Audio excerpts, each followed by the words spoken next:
All right, Shalom, with a real biblical Hebrew Israelites coming to you week in and week out. The prophesied the downfall, this wicked sinful kingdom called America. It'll come up. All right, before we go any further, let's give all praise, honor, and glory to the Heavenly Father's only begotten Son, Yahweh, Ba'ashem, Yahushai, Ba'ashem, Karkadash. The bonus, our apostle, Elder Great Millstone. And look, man, we're in a time of heavy judgment happening on the earth. Give me Baba Kashah, Isaiah 45:7. And it's being orchestrated by who you ignorantly call God and Jesus, man. Yahweh Ba'ashem Yahushai.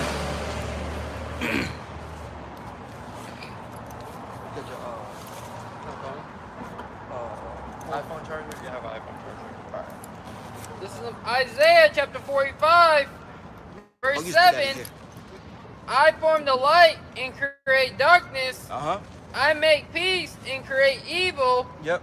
I, the Lord, do all these things. Yeah, and that's the times we're living in, man. The Lord bringing nothing but bad times, evils. He's the one who orchestrates it, man. All right, and what happens? These spirits that are created for vengeance go out and do the bidding of the Lord. Whether it's so-called Mother Nature, which is really Yahweh Ba'ashem Yahushai, whether it's an actual person, like Brother Hawaii was doing a video prior to camp alive where this woman deleted her man.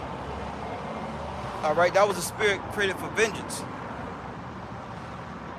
So when these things go down, it's all being orchestrated by Yahweh Ba'ashem Yahushai. That's why it's very important to fear. We need to have a heavy dose of fear in the God of the Bible, man. This is Isaiah 45:7. I form the light and create darkness. I form the light and create darkness. I make peace and create evil. I, the Lord, do all these things. And we know that peaceful times, according to the scriptures, are not coming. They're not prophesied right now. All right, we have to go through these troubling times called Jacob's trouble. Baba, should I get that? Jeremiah 30. We're going to have to go through these troubling times called Jacob's trouble in order to get to the peace, man. All right, because the way this place was established is the same way it's going to go out. Complete hell, chaos, confusion, rape, robbery, murder, deceit. Okay? Yeah. So Jeremiah 30:4, and these are the words that the Lord spake concerning Israel and concerning Judah. For thus saith the Lord, we have heard the voice of trembling, of fear, and not of peace. Yeah, so and where'd you hear that from? You heard it from the prophets. Nice. All right? What, peaceful times are not coming. You hear every other day of wars and rumors of wars. All right? You see nothing but expensive prices going up on everything, man. Everything. Whether it's eggs or something that you need to complete finishing on a house. All right? Everything is going up. And it's going to cause for harsh, miserable times for you people that dwell upon the earth. Mainly you Israelites. So-called Negroes, Latinos, and Native American Indians. Jeremiah 30:5, for thus saith the Lord, Yahweh Ba'ashem Yahushai, we have heard the voice of trembling, of fear, and not of peace. Yeah, of fear. And fear needs to be installed in you people, man. All right? You can see the pride oozing off these people, man, especially you Edomites. Okay? The fear of the Lord is going to be instilled in this place, man. And we're here to usher in the fear of Yahweh Ba'ashem Yahushai, along with him coming back to take this throne and take all the crowns from you heathens, man. You got it out. And it reads, verse 6, ask ye now and see whether a man doth travail with child. Wherefore do I see every man with his hands on his loins? Yeah, you don't see men right now crying like they're giving birth, like a woman gives birth, man. All right, you don't see them compassing with those types of pains. But guess what? In these times that we're living in, you're going to see that. And it's not going to be just a few men here, it's going to be a lot of men, because they're not going to have the answers. They're not going to have the answers. That's why Isaiah 33:6 tells us wisdom and knowledge all right, of the scriptures, all right, are going to be the stability of thy times. Y'all just came here? What do you mean? Like just started? Yeah, just started. Yeah, not too long ago. Yeah. Okay. Yeah. Yep. I got a quick one. Yeah. This is Zechariah. Suck it. This is the book of Zephaniah. Zephaniah chapter 1, verse 14. It says, the great day of the Lord is near. It is near and hasteth greatly.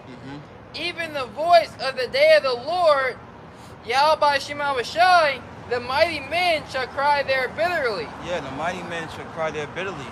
And we're talking, how do you know that the day of the Lord is near? By us out on the highways and byways.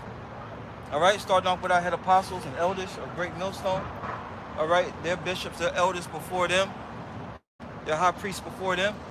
Okay, what's that, Matthew 16? 10, 16? Yeah, I'm talking about the sign.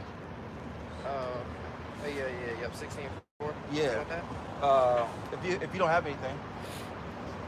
Yeah, I got some. Okay. Isaiah 8 and 18, it says, behold, I and the children whom the Lord, Yahweh Shemawashai, have given me are for signs and for wonders in Israel from the Lord of hosts, You got it. which dwelleth in Mount Zion. Yep. You know, so Isaiah, him,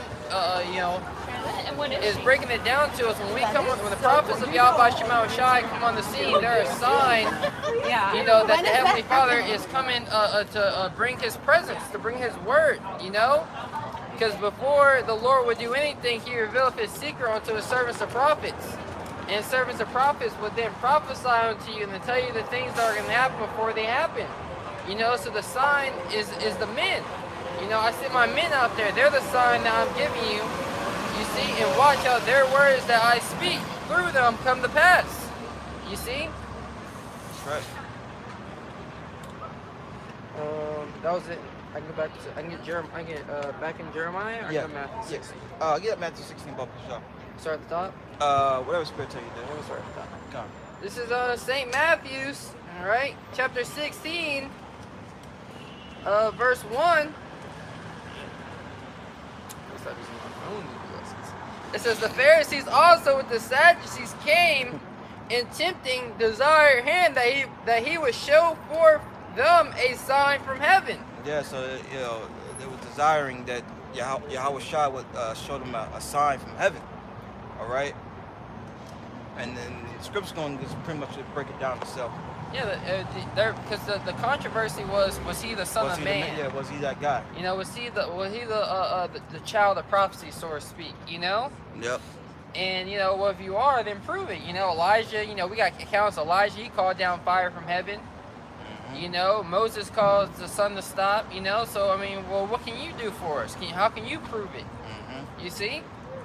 It says, verse 2, Matthew 16 and 2, he answered and said unto them, this is red leather, so it's Yahweh Shai speaking. When it is evening, ye say, it will be fair weather, for the sky is red. Yep. And in the morning, it will be foul weather today, for the sky is red and lowering. That's right. Jake can go out here, and as soon as they step out the door, they can tell what type of day it's pretty much going to be. All right. You know, Jake, you know, back in the day, a lot of older Jakes would go out and stick their hand outside the window, or I'll open the door and stick their hand out to tell, okay, well, I'm gonna need a light jacket. I'm not gonna need a heavy jacket. Or I can look at the sky and see, oh, it's getting pretty cloudy. Let me bring a umbrella just in case. I'm brothers. All right, take it easy, bro. It says, for the sky is red, in the morning it will be foul weather today, for the sky is red and lowering. Right. O ye hypocrites! Yeah, actors. You can discern the face of the sky, but can you not discern the signs of the times? And yeah, and we're in that same spirit of our big brother, Lord Yahweh Shai, man. Here it is. You can discern, you know, the weather, and you know how to prepare yourself for the day. But you can't prepare yourself and understand what times you're living in. The times we're living in are perilous times. They're very dangerous, man. And they're only going to get worse. They're only going to get worse from here, man. All right? That's why we brought out Isaiah 45:7. Peace is going to come through after we go through this Jacob's trouble, man. All right, because the Lord is not prophesying for peace right now. All right, the scriptures say when there should be peace and safety, there's sudden destruction. So be careful what you ask for, man. Was that A little bit more. yeah, you had precept? Okay. Verse 4, a wicked and adulterous generation seeketh after a sign. So the Lord called us a wicked and adulterous generation. All right. Back then, and look, even now. All right. Constantly, no faith in the Lord, idol worshiping, serving other gods. You got it, bro. Yep, it says,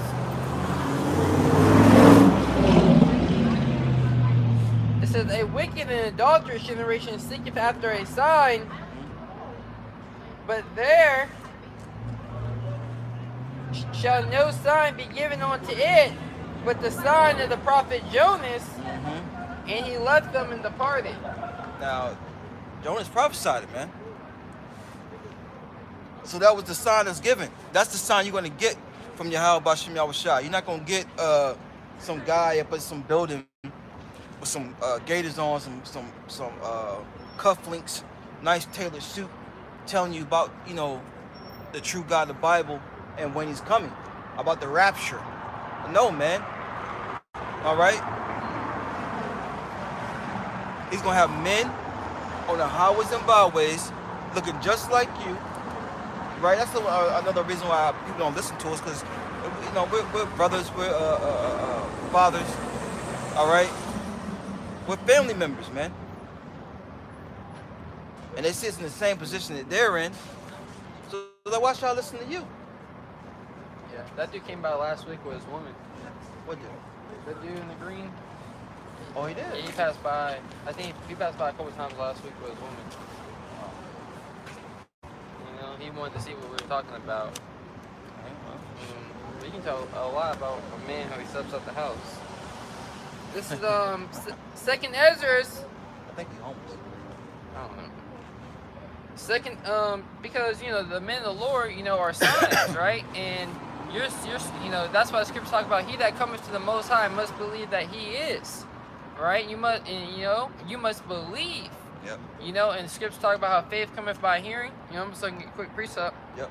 This is Second Ezra 1:35. It says, "Your houses will I give to a people that shall come, which not having heard of me." You know, and that's us. We didn't hear about Yahweh by Shemau Shai.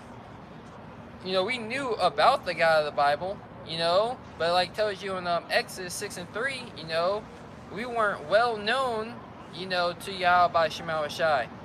You know, we weren't acquainted as we are now. You know, and the Lord has made Himself acquainted.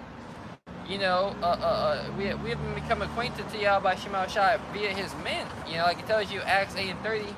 You know, how can I understand without readers? And he said, how can I assess some man should guide me? Yeah. This is Second Ezra 1:35. Your houses will I give to a people that shall come, which not having heard of me, yet shall believe, to whom I have showed no signs, yet they shall do that I have commanded them. You see, we didn't see no miraculous sign. You know, we saw the power and boldness of the men of Yahweh by Shemau Shai. You know, bringing out the prophecy, the testimony of our Lord Yahweh Shai. You know, and we believe them. Yep. You know, as it is written, my sheep hear my voice, and I know them, and they follow me. You see? Yep. Also going back to the gift that we're exercising, that gift that was given to us, which was faith. Yep. You know? That's right. Just laying back. Back in Jeremiah, I got one more segue back to Jeremiah. Yeah. 2 Timothy 3:1. Yep. This know also that in the last days perilous times shall come. Yeah, dangerous times are going to come, man. All right, everyone around the four corners of the earth have went through it and are still going through it, except for you modern day Babylonians, man, you Americans. All right, and what just happened? That what was that gas spill that happened on in East Palestine, Ohio. All right. Yeah, Ohio. Yeah. That caused a lot of miseries, man. It's causing people getting sick. It's causing people they can't drink the water. They can't uh, take baths, things of that nature. They're living in perilous times, but that's only going to increase. Imagine not having to be able to heat your home in these winter days. Summertime, the AC, all those things. This place is going to shut down, man. All right. Yeah. Yep.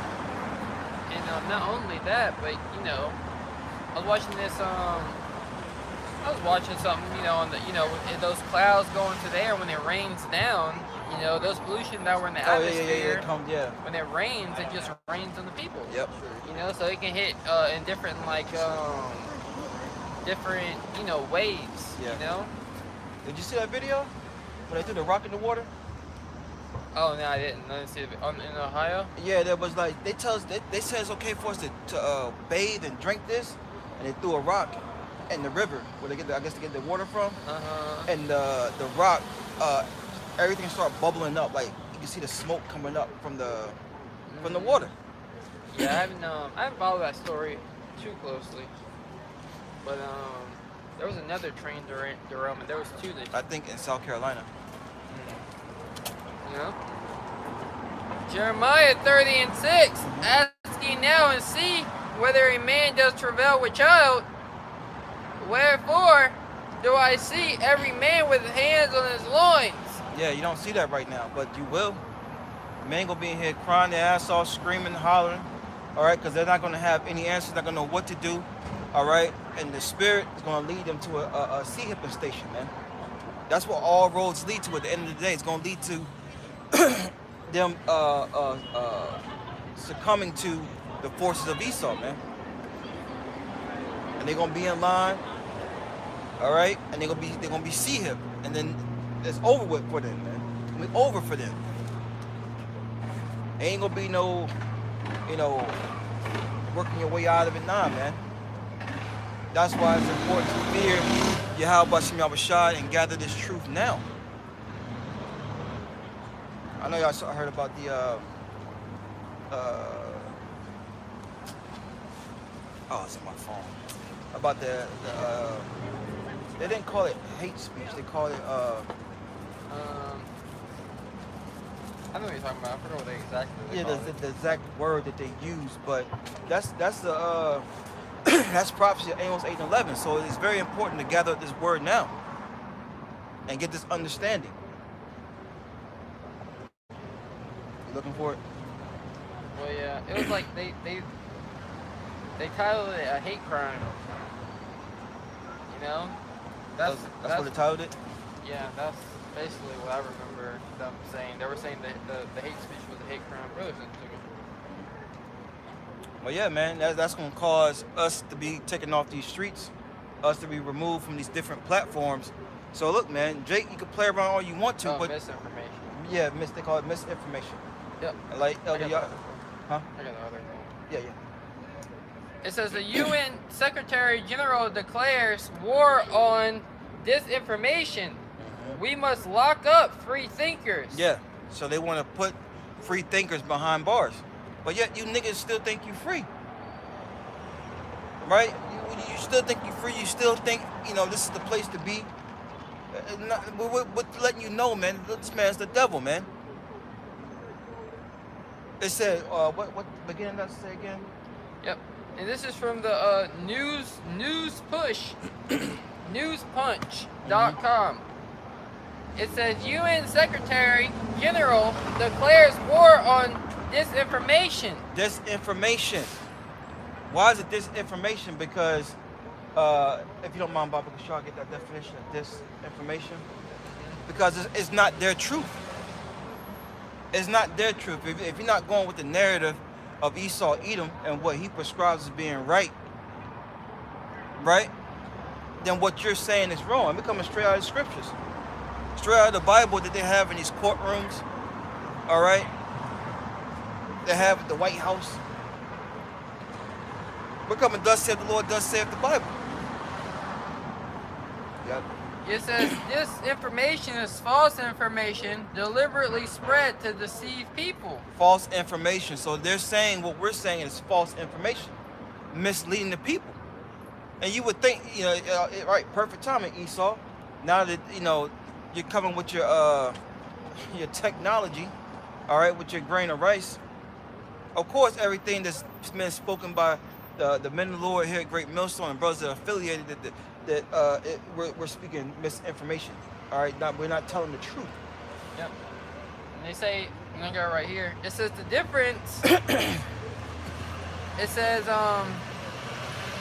it is sometimes confused with misinformation, which is false information, but is not deliberate. Yeah. So what they're saying is that we're deliberately speaking lies to deceive people. Mm-hmm. You know, because we're misinformation. That's an accident. You know. Yeah. You spoke you spoke something that was wrong. But no, we're boldly proclaiming the downfall of Babylon the Great. Mm-hmm. You know that Yahweh Shai is on his way back, and that is the end for you devils that are ruling. You see, and that's a problem. Yeah, the scriptures say never trust thy enemy. What's wrong with I tell our people that? A little bit more. Mm-hmm. It says disinformation, false information, which is intended to mislead, especially propaganda issued by a government organization to rival a power or the media. Yeah. You know, so what they're saying is like, well, pretty much this article is going to go into it. You know, you say anything that's against their status quo, that's deemed as disinformation. Mm-hmm. So who died and made you the expert, Esau? Right? Yeah, they have a lot of these fact checkers. Yeah. You know, fact check. You know, you go to a website. When you look up the you know, the factories, you know, the food processing plants that's been, you know, up in flames. You know, they have a fact check on that, saying it's not true. You know, it's misleading. And the funny thing is, when you actually understand the whole fact check, you know, it's very specific. You know, let's say 99 places went up in the flames, right? Well, what they're going to tell you is that the quote of it being 100 going up in the flames, that's what makes it wrong. You know? Not that, you know, the factories have been going up into flames. It's the fact that instead of saying the correct number, you know, off by 1, 2, right? Right. Then it's wrong. You see? It says in this next part that it says the UN Secretary General declares war on disinformation, right? And this next part's in quotation. It says we must lock up free thinkers. You know, so your U.S. Secretary, you know, the general, right, is coming after you people's free speech. Yep. You just gotta care. You don't have a care in the world. You don't really care. You don't care about your liberties here in America. You know, just like during the time of this CVID, you know, all the American people want to do, all they want to do is work. Yep. You know, be a perpetual slave under Esau Edom. I got a quick precept. Okay. It's Proverbs 14 and 15 says the simple believe every word. So when Esau comes with this, they're just going to believe it. They believe anything he says anyway. It says the simple believe every word, but the prudent man looketh well to his goings.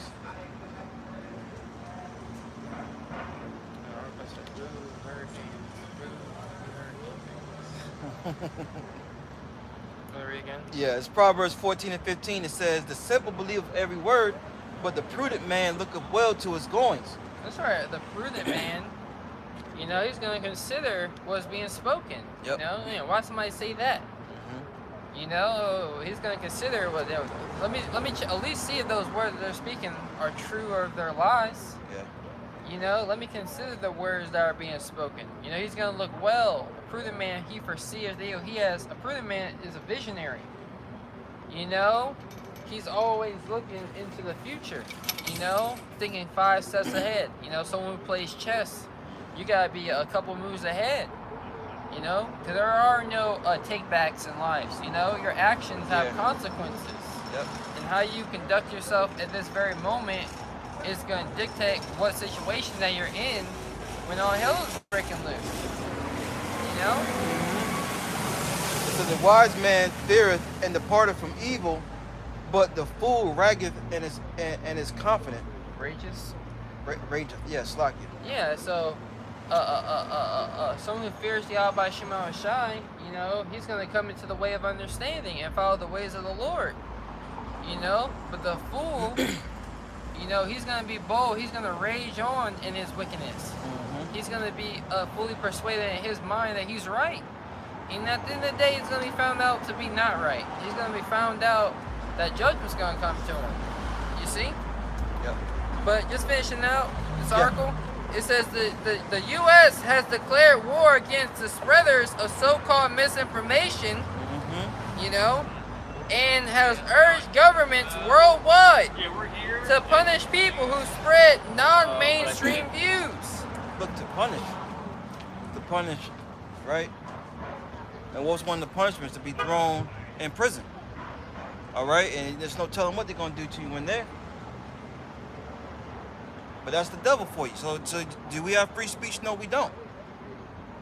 And the reason why this is happening, I'm going to get a quick precept. It's because he is losing the spiritual war. Edom is losing the spiritual war, man. A little bit more. Yeah. It says on Monday, the U.S. Secretary General, right, addressed the General Assembly in New York and called misinformation and disinformation as a vehicle for spreading hate online. It's an avenue. It's a vehicle. Right. You know?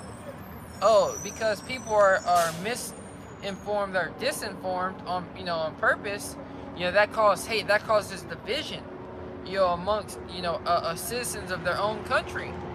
You know, because right now, anybody who got any type of FR in there, oh, we don't trust the government. All these guys are online say they don't trust the government. You know, so they're part of the problem too in the eyes of Esau Edom. Yep. So if you got any stake here in America, you're finished. You know, because they're coming for you. If your views ain't totally aligned with how they want you to think, and that they basically gonna have war with damn near 80% of the American people. Yep. It's Amos 8:11. It says, "Behold, the days come, saith the Lord power, that I will send a famine in the land." Not, it says, not a famine of bread nor a thirst for water. Okay. It says, but of hearing the words of the Lord. And look, it's like scriptures say, woe to him that decree unrighteous decrees. All right? This man's trying to put it in law. Okay? It said, yep. Oh, you had it on you. Oh, I thought you had to go to the car. No. A famine is a shortage of something. You know? So it's not like, you know, the wisdom, knowledge, and understanding ain't gonna be out here in the sense of it's gonna be hid into the minds of the elect. It's not gonna be so open. Right. It's not gonna be such as a buffet, all you can eat. You know, I'll be on there. I'll be watching brothers' videos. All right, I done watch 2 hours. You know, just so much. You be like, dang.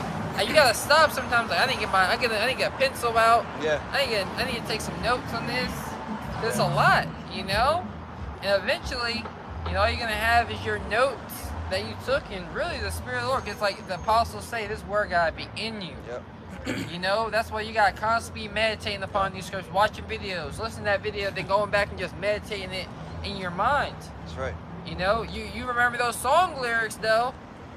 You know? Exactly. You remember that song? I don't know. I don't listen to music like that. You know? And not this music, but hey, you remember those song lyrics though? Yeah, exactly. So you gotta remember the lyrics of this song, and that's how you're gonna get the victory. That's right. It reads on, Amos 8:11. But of hearing the words of the Lord, and they shall wander from sea to sea. The non-believers are they that are going to be wandering. Someone who's wandering, you know, they're lost. You know, they're walking about in an aimless way, no direction, no purpose. You know? And those who don't understand what their purpose is before all hell breaks loose, they're going to be through out here. Yep. You see? You got it? Yep, it reads on. It says, and from the north even to the east, Amos 8 and 12, they shall run to and fro to seek the word of the Lord and shall not find it. Yeah, they're not going to find it, you know? They're going to be searching the World Wide Web. They're going to be restrictions. There's going to be a login code. You got to log in. You got to put your password in. Yep. They can have your search history. Hebrew Israelites. 2 hours later, you're here, knock at your door. I know, right? You know? Oh, you got to come with us, man. Yep. You know, we got to lock up these free thinkers, right. You know? Like, who is that? It's going to be a woman. It's going to be a woman in a regular suit. Hey, what's his name here? Oh, yeah, he is. Then 2 guys going to come out the cut. Yep. You know, and grab you. Yep. You see? You got it. Yeah, verse 13, and it says, in that day shall the fair virgins and the young men faint for thirst. That's right, a fair virgin, a young man. They're going to faint for thirst of knowledge. They're going to be thirsty out here for this wisdom, knowledge, understanding. Mm-hmm. You know? You know? That's why the scripture says, blessed are they that hunger and thirst for righteousness' sake, for they shall be filled. You gotta be hungry now. You gotta want it now. Yep. You know? Just like football players, they're hungry for a championship. Yep. All right? They want it. You know, they put all their energy and time into getting, you know, that corruptible crown. You know, but we are fighting for that incorruptible crown. You know? And every day, right? Yep. So we still have something in Jeremiah 30 and 7. Yep.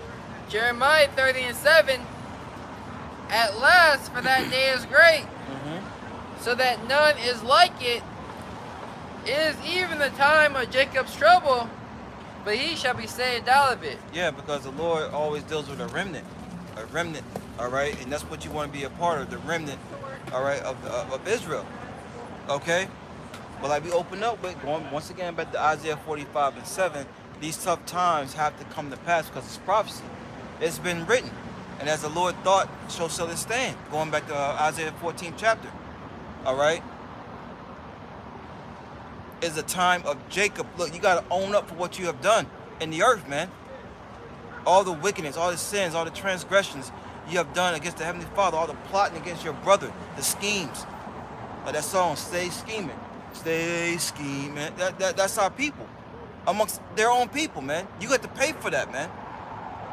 All right, and it's gonna come by these prophetic scriptures that are written, that foretold, man. Yep. Got a precept? Oh, yeah. What you want me to get? Bring your precept. So Jeremiah 5 and 20 declare this in the house of Jacob, and publish it in Judah, saying, hear now this, O foolish people. Yeah, all 12 tribes. All right, you know, you niggas, you spicks, wetbacks, tomahawks. Yeah, you. That's right. It says, hear now this, O foolish people, and without understanding.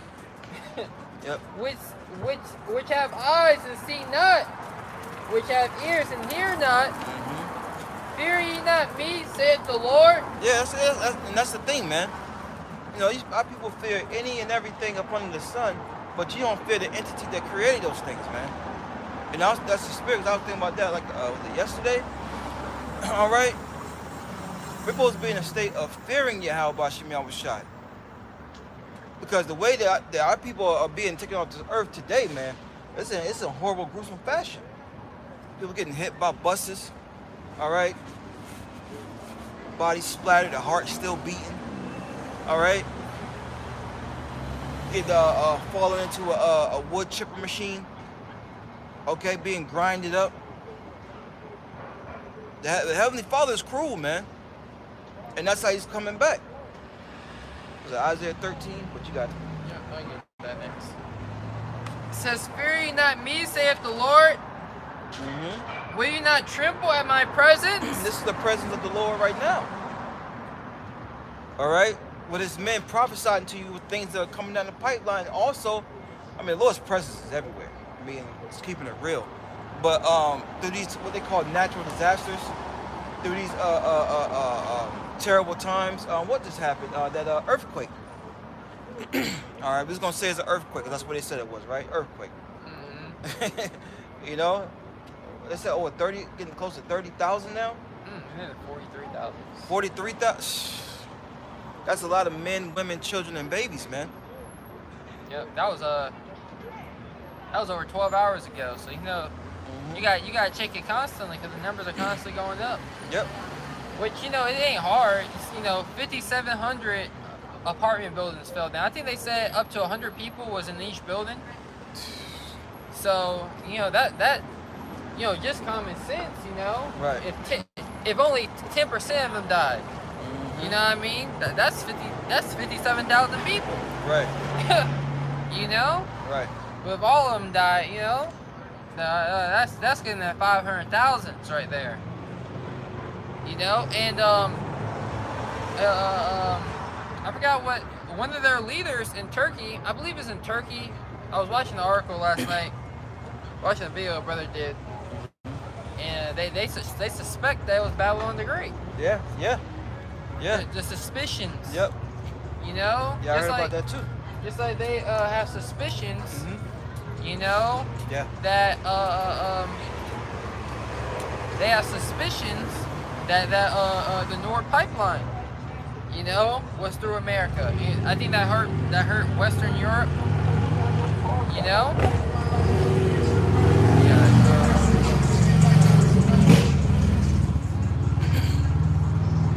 Jeremiah 4. Oh, and it said the presence, right? When 2 or 3 gather in my name, right? There I am in the midst thereof. Yep. It says, will ye not tremble at my presence, which have placed the sea for the bound, which have placed the sand for the bound of the sea by a perpetual decree? Right, and that's spot on, man. Cause what do you think stopping that water, man? You think it's the sand stopping that water? That sand bank? No. You think the shores are stopping that water? No. It's Yahweh Shem Yahushua giving an order. Okay? But yeah, our people don't fear that, but you fear the ocean. Alright. Yeah, you put some water on the counter, ain't nothing stopping it from Exactly. going on the floor. Exactly. You know? That shows you the power of Yahweh Shema Shai. That's right. Sand, are you kidding me?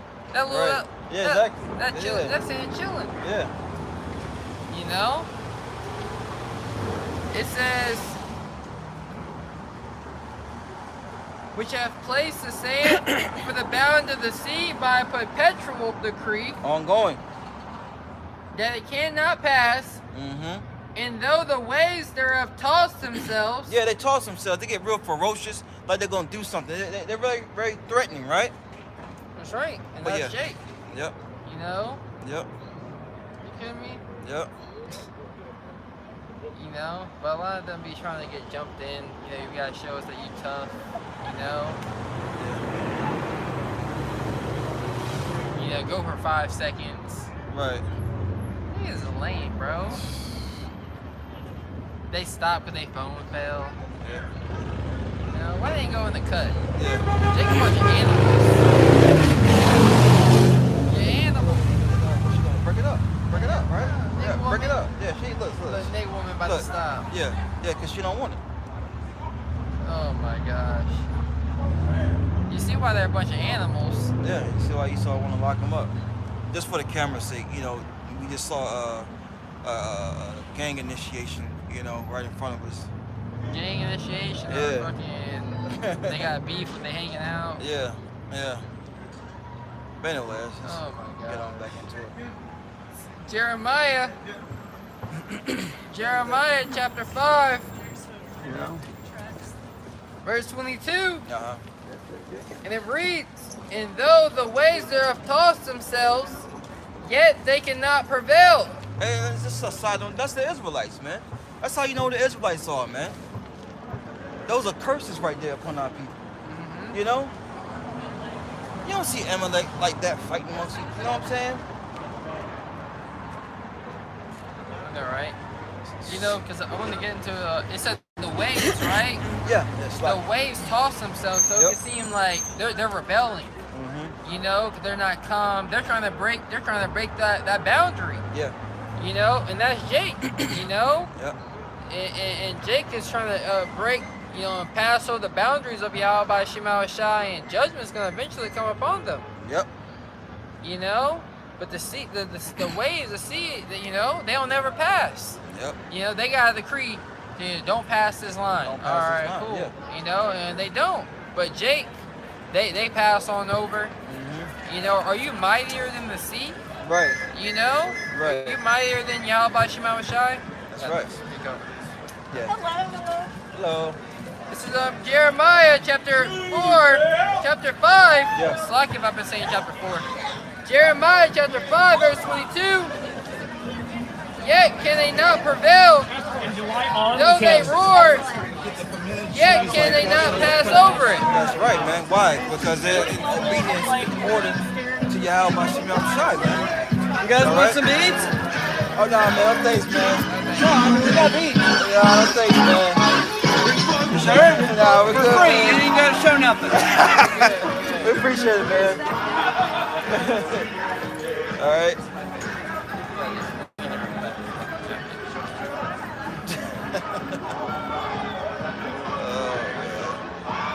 It's not even St. Patty's Day yet. Yeah. Oh, damn. Freakism, man. You get that every once in a while in North Carolina. Not too often though. Yeah. Not like California. I know, right? But it's Jeremiah 5 and 23. But this people have revolted and rebelled. I'm sorry, but this people have a revolting and rebellious heart. Yeah. They are revolted and gone. Yeah, they're revolted and going what? Going backwards into the abyss. You know? With that mindset that's been taught to them, man. Especially by Esau, Edom. Okay? Scriptures tells us to come out of this place mentally and spiritually. Micah 2. Who thought Jake had a fight? I know, right? Hey, look, he's still looking for shit, right? Come over your boys, though. You know what I'm saying? I'm gonna shoot at you. So Jake is revolting. Yep. You know, because you really understand the Heavenly Father, He has dominion.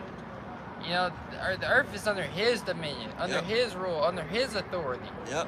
And He set up a standard to live and to follow. And if Jake don't want to live and follow by that dominion, you know, what? It's gonna be taken up. That rebellion gotta be stopped. Mm-hmm. You know?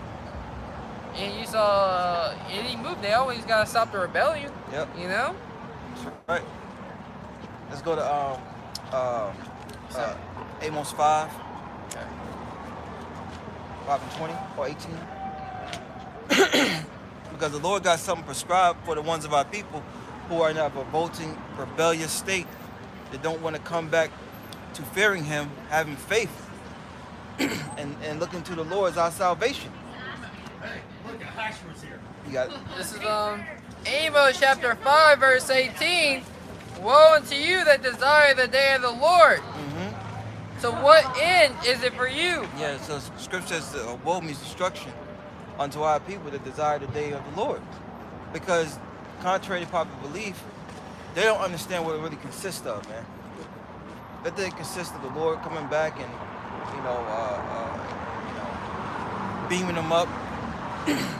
No tribulation, no catching hell. You just wake up one day and the Lord's just, calling people up. No, it don't work like that, man. All right? It doesn't work like that. You have to pay for the things you have done on the earth, man. Going back to Ecclesiastes, 12 and 14. All right? There's a judgment for every work that you do out here on the earth. Everyone believes in it, man. They call it karma. They call it karma, that's right. This is Amos chapter 5, verse 18. Woe unto you that desire the day of the Lord. To what end is it for you? Right. Right. If I was gonna say, because they really don't understand what it requires to receive salvation.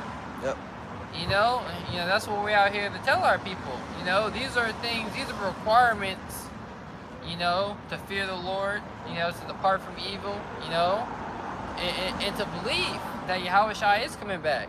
Yep. You know, in your lifetime, you know, and that he died for your nation, right? So this is what we're here to tell our people about, you know, to flee from the shadow of this world and flee under the shadow of the Almighty. Right? Knowing that everything here is going to pass away and the society is going to break down, and you're going to have to be like Elijah, you know? You're going to have to be like these, you're going to have to be a pilgrim upon the earth. Yep. You know? It says, in the times that we're coming into. Yep. It says, even now, you know, when you really understand, it says, the day of the Lord. So what end is it for you? The day of the Lord is darkness and not light. Yeah, darkness and not light. All right, all your future hopes and dreams are going to be out of here, man. Jake's not going to be thinking about college or starting their own business when they can't feed their bellies. All right? When their children can't eat, there's nothing in the cupboards, all right? All your hopes are going to be out the window, man. When war's going on through the streets, you're not gonna be thinking about wanting to stay here, right? You're not gonna be thinking about those things. All right. You think when chaos is gonna be breaking loose, you're gonna be reminiscing about the times y'all went to the football game and went out to the club? Yeah. And that woman rubbed her booty all over you. Yeah. You're gonna be thinking about those things. Nah, you're gonna be thinking about how to survive. All right. You know, where am I gonna get my next meal? You know, and if you can be thinking about that, well, you should be thinking about that now. Exactly. You know, where are we gonna get our next meal? And we can tell you it's gonna be Yahweh by Shema Shai. That's right. You know, and you know, the Heavenly Father, you know, he likes to keep true to his name. You know, and his reputation. He got a lot of, you know, the angels. You know, everybody wants to, you know, see the Heavenly Father, you know, execute his judgment, righteous judgment. You know, good for the righteous and evil for the wicked. That's right. Right? So it says the day of the Lord is darkness and not light. Right? You know? Yep. Look outside like, damn, what's going on here? It's gonna no bright future and no bright and sunny days like today is gonna be a good day. No, it's gonna be like, yeah, today's a horrible day. Yeah, because what did Carl Schwab. Alright. He said the people would not own anything, they would love it. Yeah, the GR. Yeah. You know, it's supposed to be great. You know, it's gonna be that great, you know? But Amos chapter 5 verse 19, as if a man did flee from a lion, they said by 2030, bro. You know? So we in 2023, that means the devil's coming out quick. Right. You know what I mean? Right. They have a 10-year plan that they're trying to execute. Yeah. And we understand that the Lord can be like, nah, you got less than that time. Yep. So how close are we really? Yep. You know? Really close, man. When the head of all of Israel, you know, you want to believe it or not, you know, but we believe when the head of all Israel, you know, coins a year, the hopeful year that all prophecies come to pass, you know, it's getting their men in a certain mindset. That's right. You know, prepare yourself for this. You know, expect this to happen. Yep. You know, prepare your mind. You know, expect the you know. Brothers say prepare for the worst, expect the best. You know, so you're supposed to prepare for the worst, expect the best. Yep.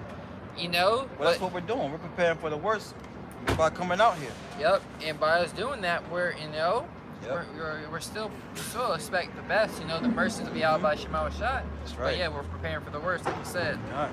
Because that's what we're prophesying about. Woes, evil, pestilence. Yep. After that, you get Sirach 5 and 7, I think it is. Yep. Do you want me to get the Isaiah 13 still? I know you called it. Oh, no, we are, yeah. Okay. That's all about Okay. I was going to get it before this one, but... Whatever spirit say, I get it. You brought it up. Yeah, get it. Okay. This is I'll get up. Yeah, this. beautiful. Yeah. This is Amos chapter 5, verse 19. As if a man did flee from a lion and the bear met him, or went to the house and leaned his hand upon the wall and a serpent bit him. Yeah, so these terrible times are going to befall you people, man. Especially you rebellious Israelites, man. All right? You going to think you'll be able to out-chase a lion in that day? You going to be able to out-chase a bear in that day? No, you're not, man. You're going to go from one worse situation to the next. and it ain't going to work out for you, man. Yep. Maybe on the go for martial law, find some covering. An actual snake may bite you. Yep. Yeah, like you said one time you walk up on the snake. Mm-hmm. You know, and I remember, you can look at the snake as Esau, Edom. Yeah. You know? Nah, it's showing those. Thank you though. It's you can look at Esau, Edom. She just one piece. Oh, Yeah, she went there. don't nobody care about that light skinned girl.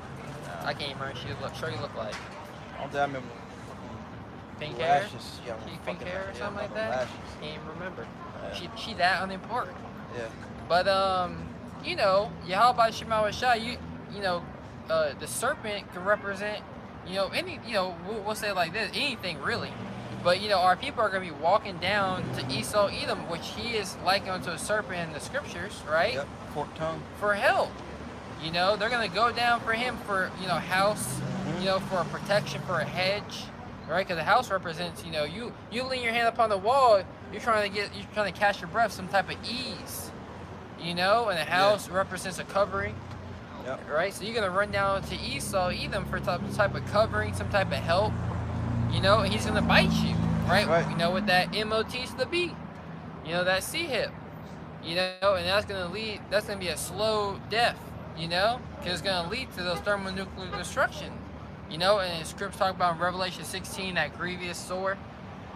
So you run the Esau. You can try to dog it out with people. They're going to have weapons in their hands. This is how bad it's going to get.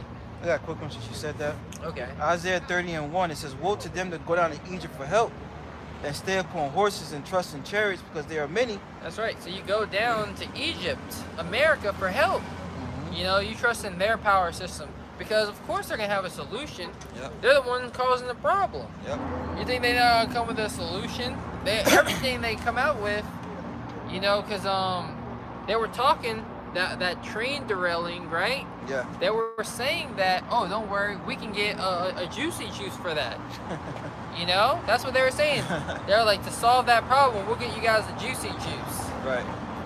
Already. They're already talking about it. They said it's going to take some time, right? Damn.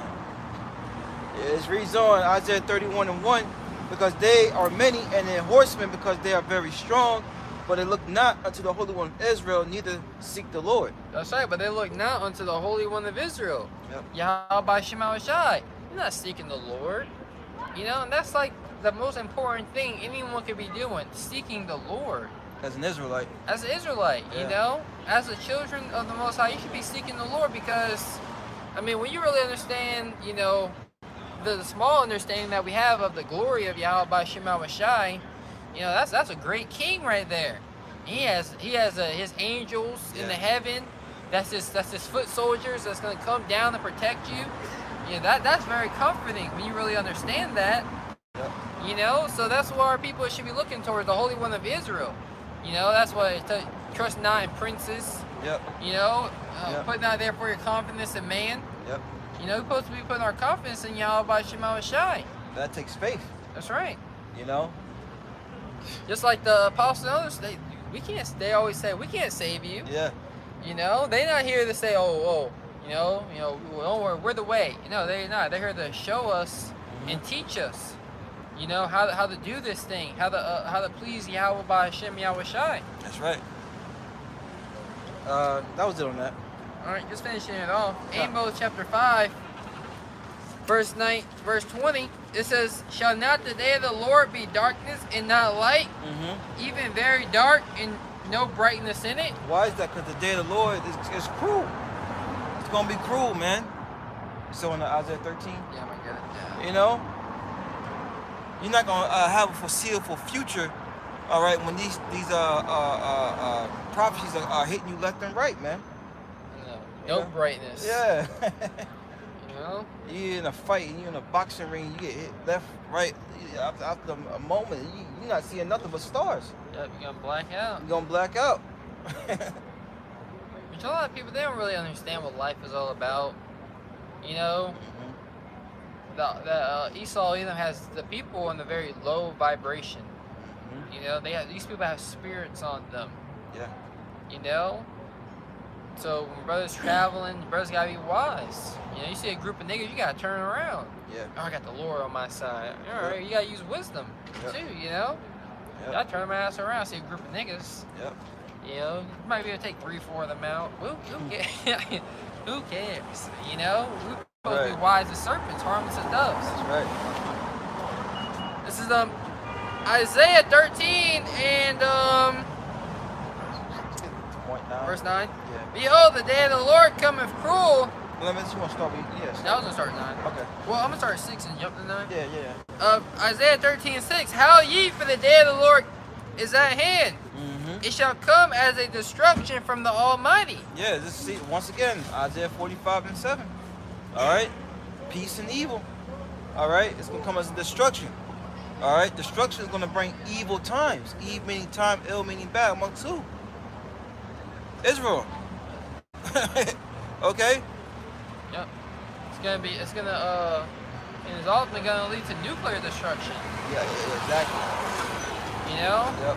And like brothers going into, you know, that's when this society, this is the day that we're looking for, because this is what we're preparing for. Yep. You know? You got two guys that's getting ready for a fight. You know, you got one guy, he's about to be put into a fight. You know, the license plate said Sigma. You know? Wow. Like a Sigma male. Wow, yeah. You know? But you got one guy who's preparing for a fight, you know, in the gym every day, boxing, hitting the bag, working on his his weaknesses and things like that. Right. You know, he got a trainer telling, oh, you're doing this wrong, doing that wrong, and you got a random guy in the street, he walking to the gym, and he's ready to fight the guy that's been training. Yeah. You know, and that's the day that we're coming into. You know, a fight is coming.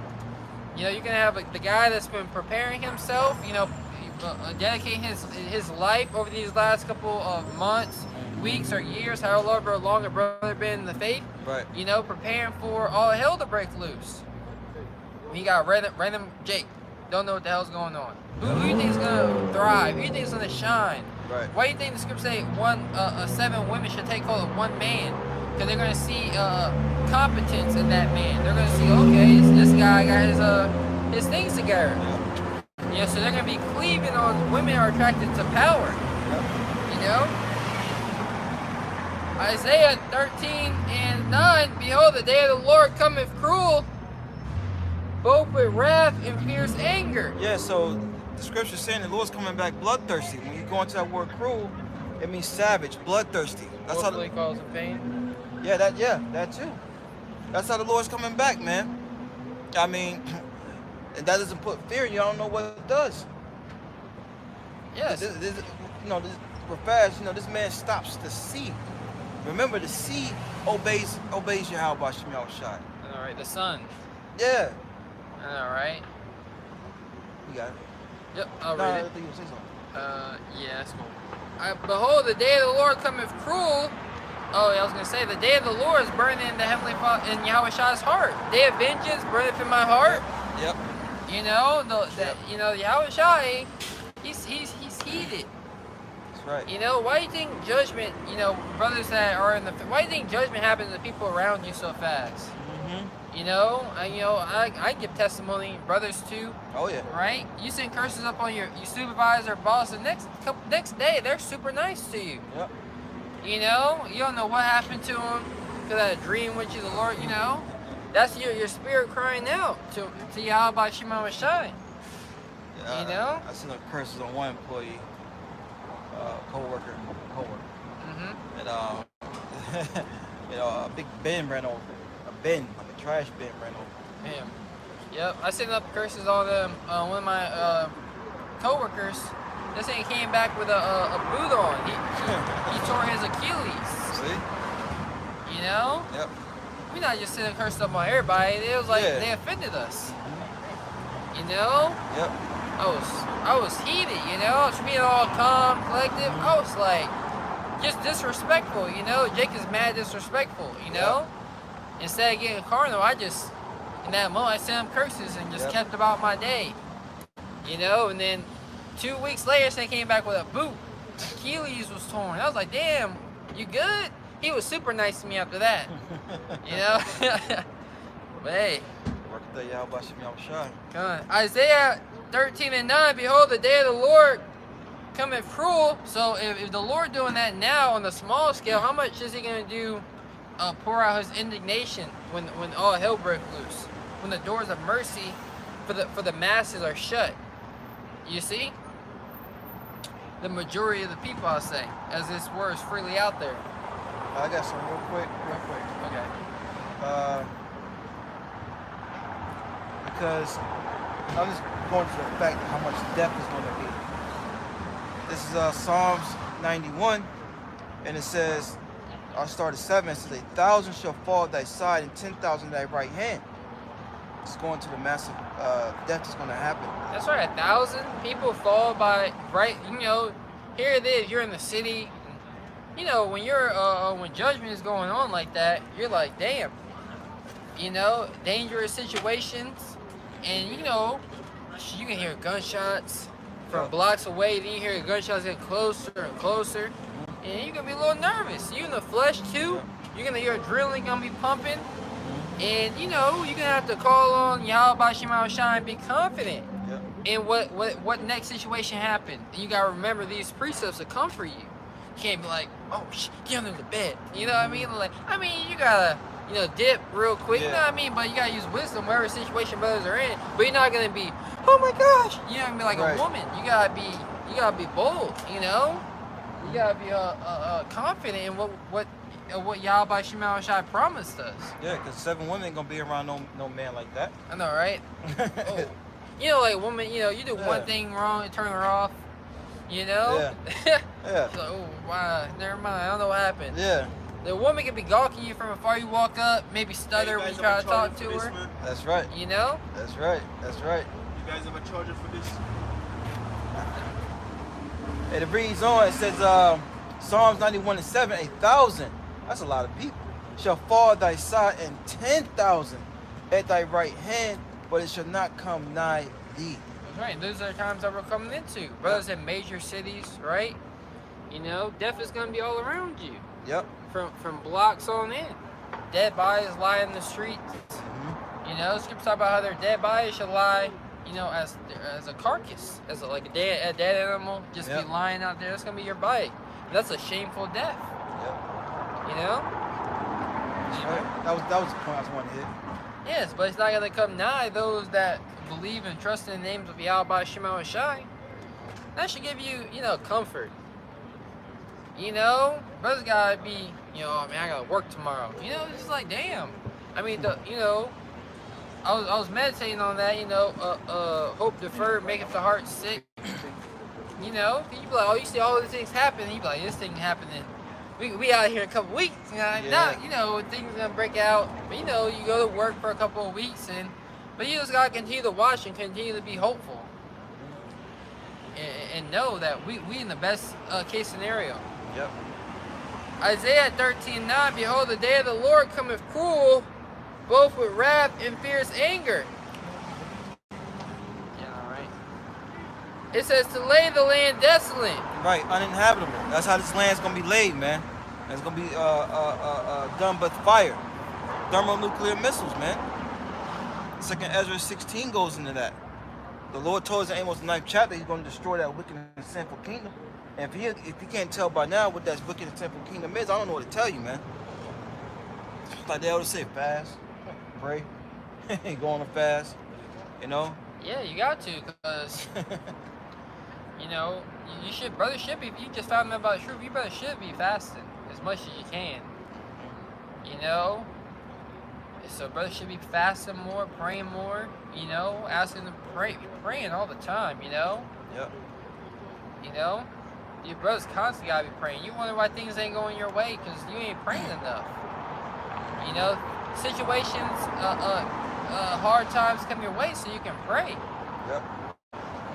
You know, we gotta pray more. Pray without ceasing. That's what the Apostle Paul told us. Yep. You know, it meant that that men pray everywhere. You know. That's right. It says, Isaiah 13:9 says, to lay the land desolate, and he shall destroy the sinners thereof out of it. Yeah, like brothers always like to say, that lets you know right there the Lord hates the sinner. You know, because these church pastors like to say, oh, the Lord hates the sin, not the sinner. You a goddamn lie, man. We just read out the scriptures. Anywhere you go over there, there's so Okay? many good options. And they're going to be destroyed, according to the Bible, man.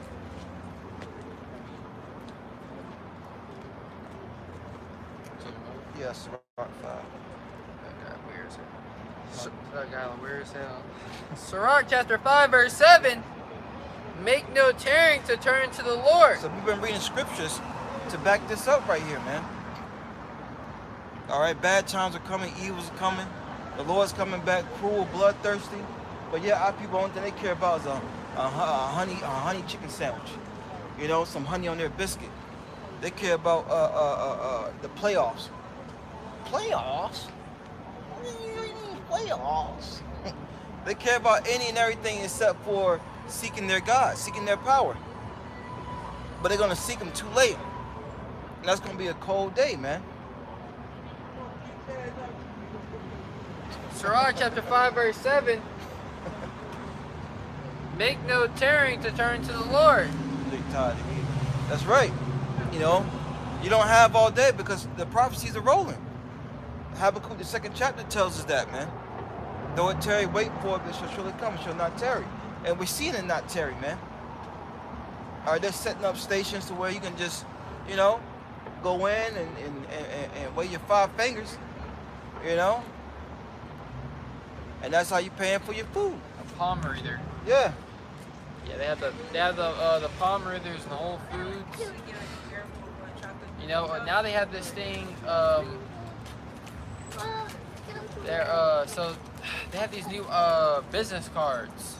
They're called DOTs, DOT cards, and all your business information is on that card. Your Instagram, your whole, you can create a whole profile and upload it to the card.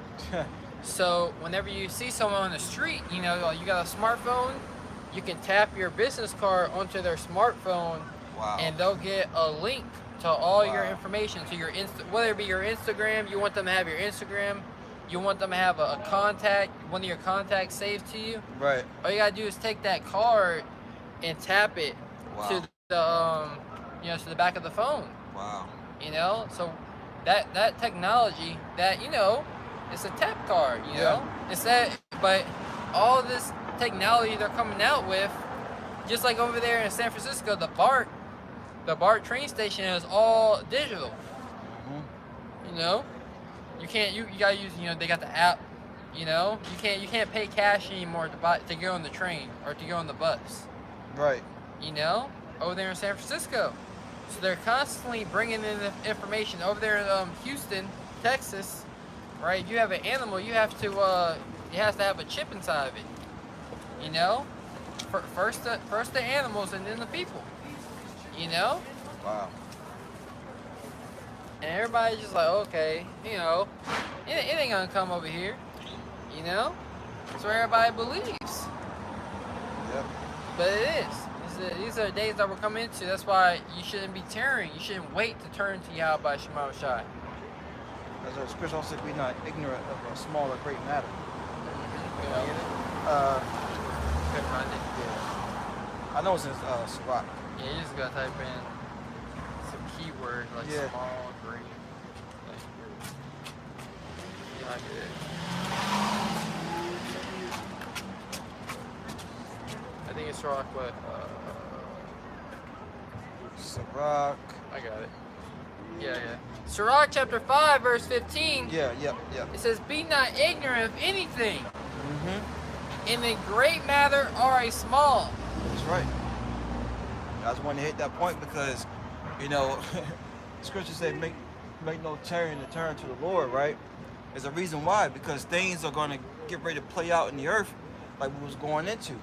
Yep. You know, the new wave of things, people just overlook it like it's nothing.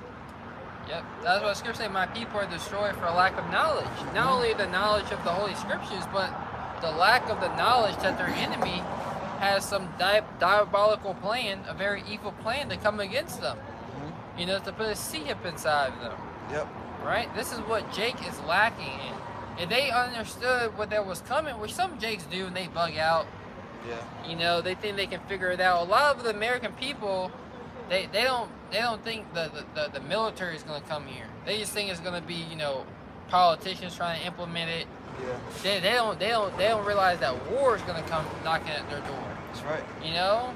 They think, oh, the foods are just gonna, the truck is just gonna stop, or we can just keep farming and all right, they'll just leave us alone. No, they're gonna bring the sword to try to establish their plan. I'm reading one more time, Sirach chapter 5, verse 15. Be not ignorant of anything in a great matter or a small. Yeah, be not knowing. All right?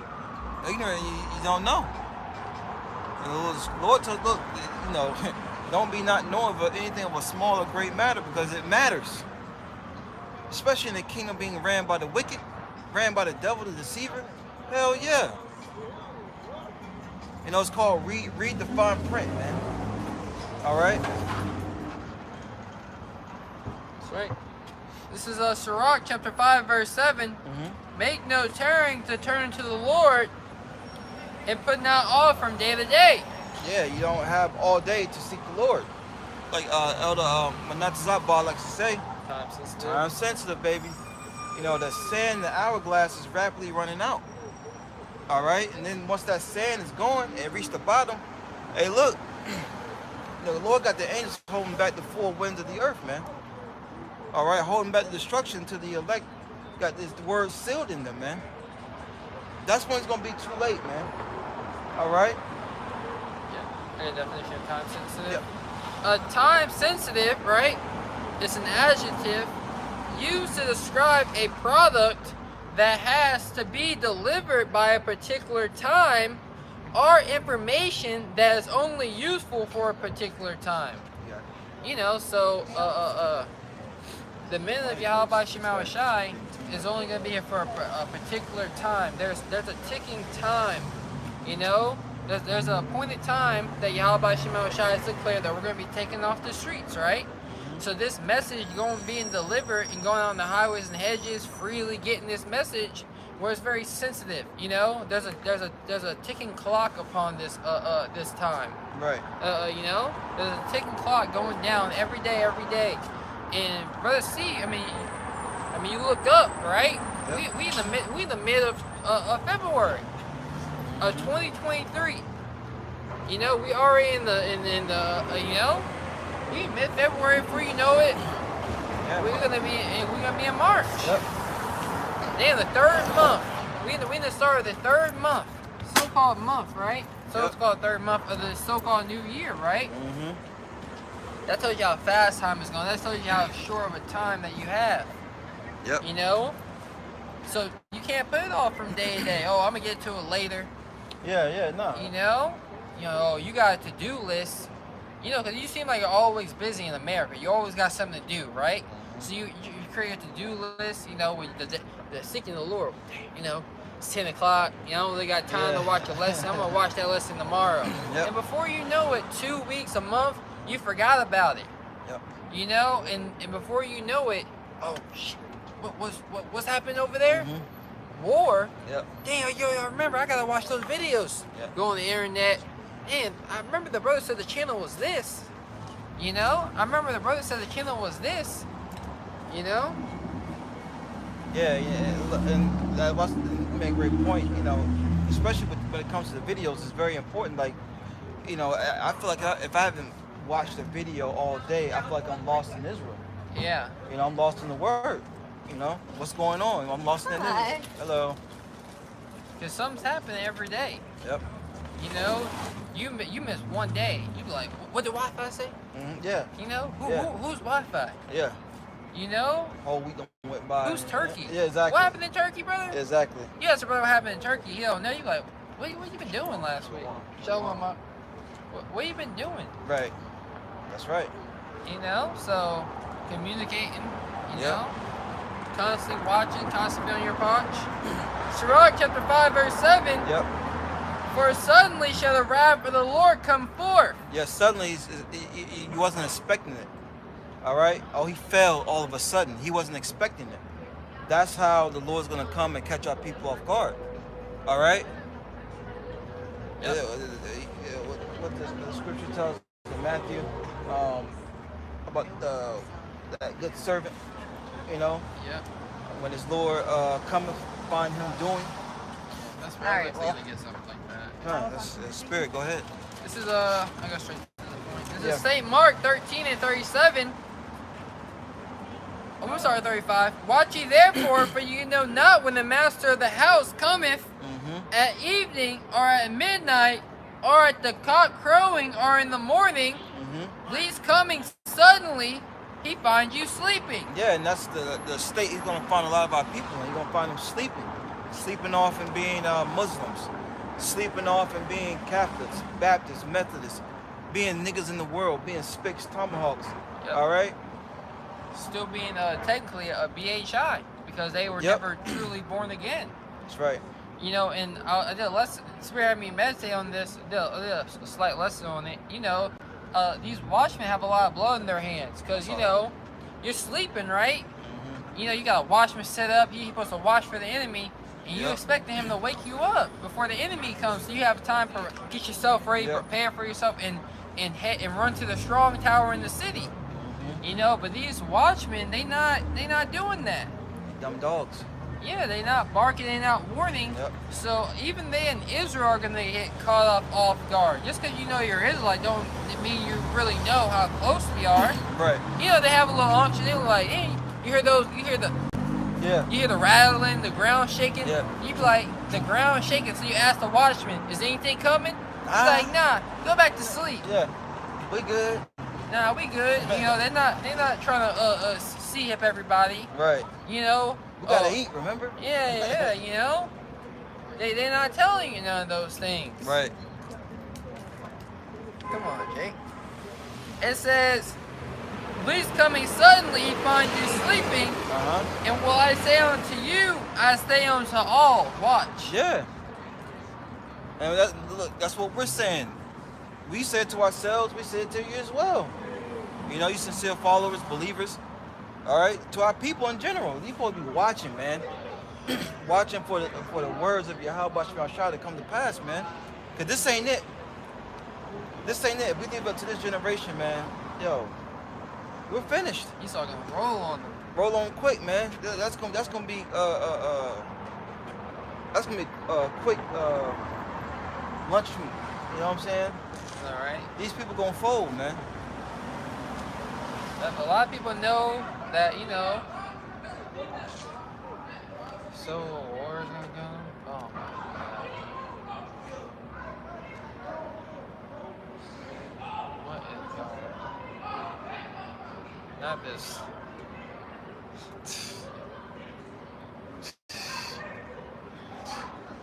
If I punch in your mouth, you won't be there with you then. Oh man. It's getting worse. Every day it's getting worse in Babylon. I remember we came out here, we never seen shit. niggas. We never seen niggas out here downtown Raleigh. Back in the early 90s. Yeah. Well, yeah, I mean, you know, when I would start coming out here. Oh, okay. You know, Yeah. eating mice, lollygagging, buying stuff. Yeah. But now, who the fuck wanna come downtown? Damn. Yeah. You know? Yeah. Who wanna come downtown anymore? We got a bunch of monkeys everywhere. Like, damn, put them back in their zoo. Yeah. Yeah. But hey. This is Sirach chapter 5 verse 7. Try to. It says, for suddenly Yep. shall the wrath of the Lord come forth. So the wrath of the Lord is definitely gonna come forth, man. And you know, hey, Jake needed, man. Jake needed to be put out of their misery, man. All right. The wrath of the Lord is gonna come in so many ways that, you know, Jake is gonna just be destitute, man. It's not gonna be an out for them, because their out is gonna be the sword their out is going to be the sword that they're running to Esau. Edom. And the Lord, and they're not going to show him the mercy. Yeah. You hear her say that? Yeah. That's what people think Iron Man will come out of nowhere and just. I know, right? Look at that nigga in the movies. Look at him in real life. But yet, oh my God, another security guard. Let's see what he do. Right. But you know, suddenly when you least expect it, the wrath of Yahweh Shema Shah is going to come forth. Right. It says, in thy security. Yeah, where you find comfort. Right? Where you find comfort. That's when the Lord's going to visit you. And a lot of our people are going to find comfort in that sea. They're going to find comfort and turn to Yahweh, turn to Esau Edom. Yeah, Egypt. Yep. AKA Babylon. All right? They're collapsing the society through, you know, Yahweh Shah working on the minds of Edom. Yep. Okay, and what is that gonna do? It's gonna make our people make a choice. Choose ye this day whom ye will serve. All right. Now, they call it shrinkflation. Shrinkflation. Where they sell the same product for the same price. Yep. You know, but now it's you know, a little different. You know, it's less quantity. It might have been a pound last week. Now they're selling it for half a pound, same price. Yep.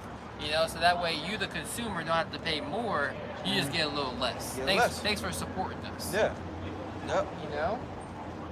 And then this is gonna bring hell upon our people, man. People find security in these jobs, their careers. Oh yeah, brothers, hear about Aldi's. Their Aldi is reducing how much meat they have on the shelves. Wow. You know, to fight against the change, to bring about, you know, to their NWO.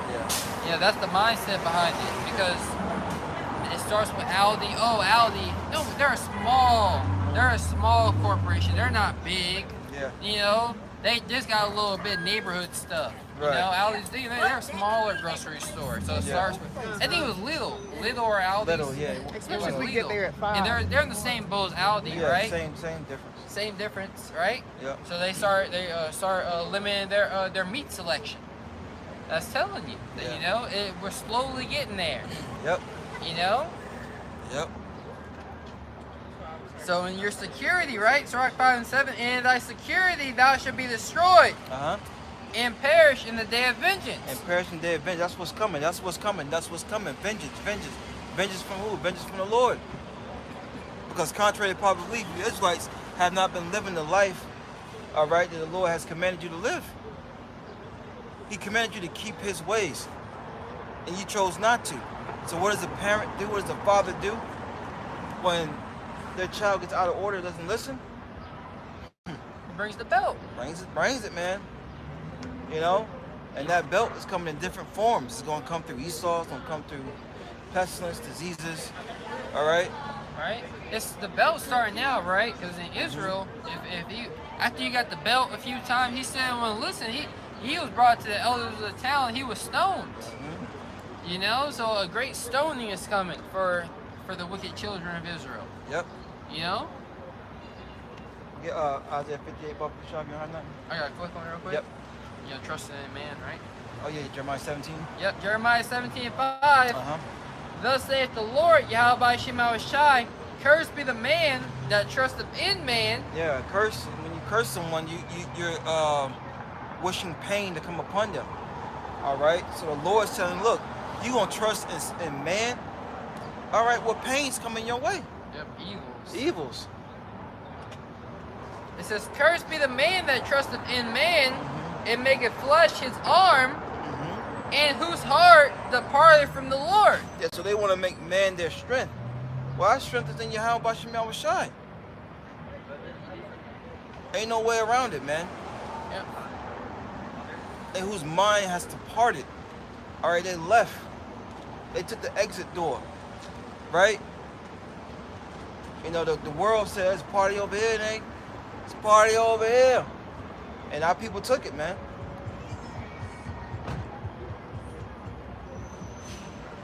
You got it? Jeremiah 30:1. I'm sorry, Isaiah chapter 30 verse 1, right? Woe to rebellious children.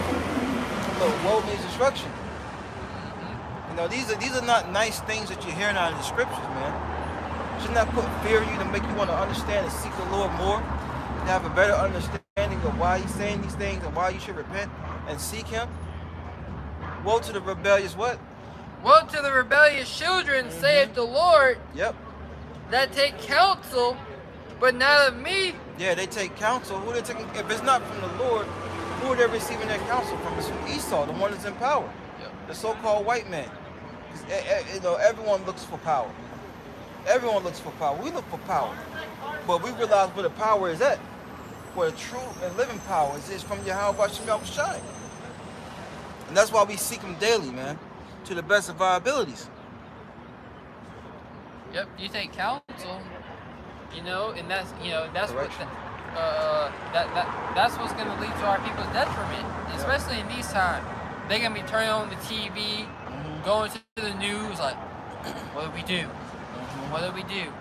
You know, when you trust Esau, Edom, you know, I'm going to get a quick precept. Yeah. The scriptures talk about trusting in someone who's unfaithful. Yep. And Esau, Edom has been everything but faithful. Yeah, you get let down. This is Proverbs 25:19. Confidence in an unfaithful man in time of trouble is like a broken tooth or a foot out of joint. Ooh, you can't. Yo, you ever had a broken tooth or a ligament, an arm that's out of joint? Yeah, it's not running at 100% capacity. Yeah. When you eat food, you whether you're consciously doing, you're relying on your teeth to chop down that food for you, you know, so you can eat it, right? Yep. Well, you're in the time of trouble. Our people who rely on Esau, Edom, well, they're gonna be just like it's gonna be like a broken tooth. It's not gonna do its job. It's not gonna come, you know, and do what you were expecting it to do. You know? Something you ever had a broken tooth? You can't bite on the softest thing, man. Nope. Because your teeth are connected to your nerves, and the nerves run up into your brain. All right. Trust me, I've been there. I know, right? Yep, because your teeth under your teeth is nerves. And your teeth are supposed to protect those nerves. Yep. Yep. But as soon as but that's Esau Edom. That's our people are going to trust in this man. He's not reliable. He's never been reliable. Yep. Here it is, all this information on social media, things like that about how the food is poisoned. But who's poisoning it? You have this outcry on TikTok and Instagram about food being unhealthy. You know, oh, watch out for this ingredient. Yeah. Oh, this is what they do. Food exposed. Yep. You know, don't eat here. Yep. And it's just like, well, why aren't people running to their Congress and Senates to change that? Exactly. You know, because people are living in the matrix. You know? Oh damn! Looks like I'm just gonna solve the problem myself by eating different food. No, you gotta cry to Yahweh Shema Shai. Yeah. You know, cause ain't nothing really 100%. You want to not have gas and not have upset stomach. You know, just don't eat. Just fast until Yahweh Shai come back. Yeah, that's what it's gonna take. You know. Speaking of fasting. 40, oh, you hear about that? Yeah. You try to fast for 40 days. You in the Lord, my man. Shoot. Yeah, don't work that way. You got it. Yeah. But Isaiah 30:1, woe to the rebellious children, saith the Lord, that they counsel, but not of me. Right? So the rebellion, so they're siding with the enemy. Yeah. You know? Yeah. They're going to war with Yahweh Shema Shai, and they're siding with the Heavenly Father's enemies. You know, what should we do? Yeah. You know, let's go into the enemy and get counsel from them. Because their mindset is they come to grips, well, if you can't beat them, you join them. I know, right? You know? It says that they counsel, but not of me, and that cover with a covering, but not of my spirit. Yeah, take a covering of a covering. All right, a covering is a form of protection. All right?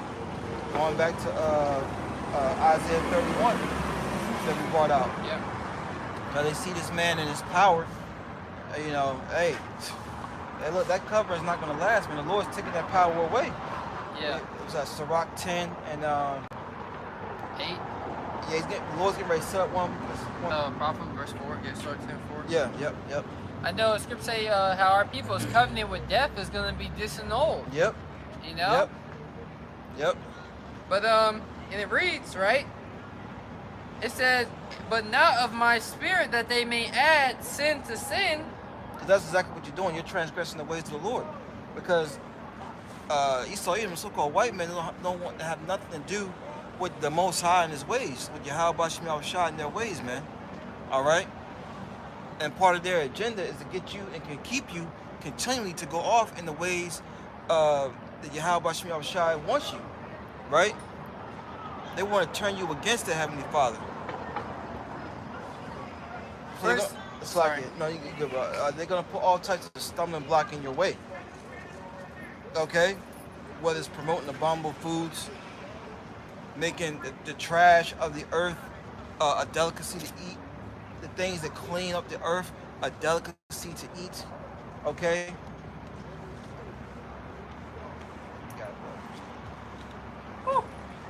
it says that walk, verse 2, that walk to go down into Egypt. Okay. That walk to go down to Egypt. Yeah, they walk to go down to Egypt, man. All right, and this is modern day Egypt all over again, man. We call it pure hell in Egypt. All right, up under the rulership of Pharaoh, and the modern day Pharaoh are these elites. All right, and they work on the minds of these presidents that they put in office. Okay, and they do the bidding of the higher ups, man. And we're catching pure hell here. So the scripture says, "Woe to them down to Egypt for help." Especially, look, because this thing is perfectly orchestrated, man. But you know, this was the plan of Yahweh Shem Yahushua. This was the blueprint. Esau Edom wants our people to go down to him and ask for help so he can boast against the Heavenly Father. Yep. You see how your people come on to me? Yep. You know, look how God coming to me for food, for water. Look how I supply with them food, water. My food, my water that I created. Yeah. You know? But Esau's a fool because he's using the things that the Lord has on the earth. Now, who created that? You know? What you got? What did Haman say?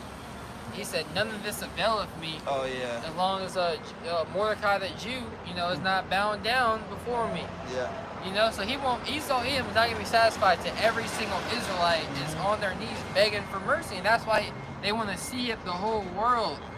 You know, this is why this is a global thing. Yep. You see? You know, and they're trying to come together, but there's friction there.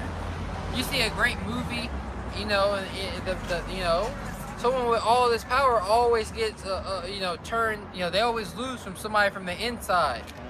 There was division somewhere, and Yahweh Shai, he's coming to bring division amongst his own people, amongst the elites, amongst a father and a mother, right? But it says that Isaiah 30:2, that walk to go down into Egypt, and have not asked at my mouth to strengthen themselves in the strength of Pharaoh, and to trust in the shadow of Egypt. You know, so they trust in the shadow of Egypt, in the covering of Esau Edom. This is where our people are you know, relying in. I'm safe here. Yeah. I had a quick one since you said something. Job 20 and 22, it says, "In the fullness of his sufficiency, he shall be in straits. Every hand of the wicked shall come upon him." That's right. And when it said in the fullness of his sufficiency, right? Scripture saw it right before he's about to fill his belly. It says while he is eating, so he's gonna have a little taste of this NWO. And it's, you know, you see China, they already got a little taste of it over there. You're getting a little appetizer. What's going on in China? As Carl, you know, Slob, right? Slob. You know, Mr. Slobman himself. Yep. He over here saying China is the ideal city, and they want to turn New York into China. They want to turn California into China. Yep. You know, and then all these other, you know, cities around about. Well, we just bomb them to hell. Yep. Get rid of them. Yep. We'll be fine. You know? Whatever happened to that one country in Africa that found all that gold? Yeah, they're not talking about no more. You know, they should just came up on a level on the world stage. You know? But that shows you, I was meditating upon that. There's gold everywhere. Yep. All in the earth. Yep. You know? Hey, so you know, kingdom gonna be beautiful. That's what we're fighting for, you know? Yep. But read again about Prashant. Yeah, it's Job 20 and 22. It says, in the fullness of his sufficiency, he shall be in straits. Straits, you know? Straits. He's gonna be in a difficult situation while he's trying to complete his NWO. Yeah. You know, it wasn't gonna be so easy for him. You know, you saw that if your brothers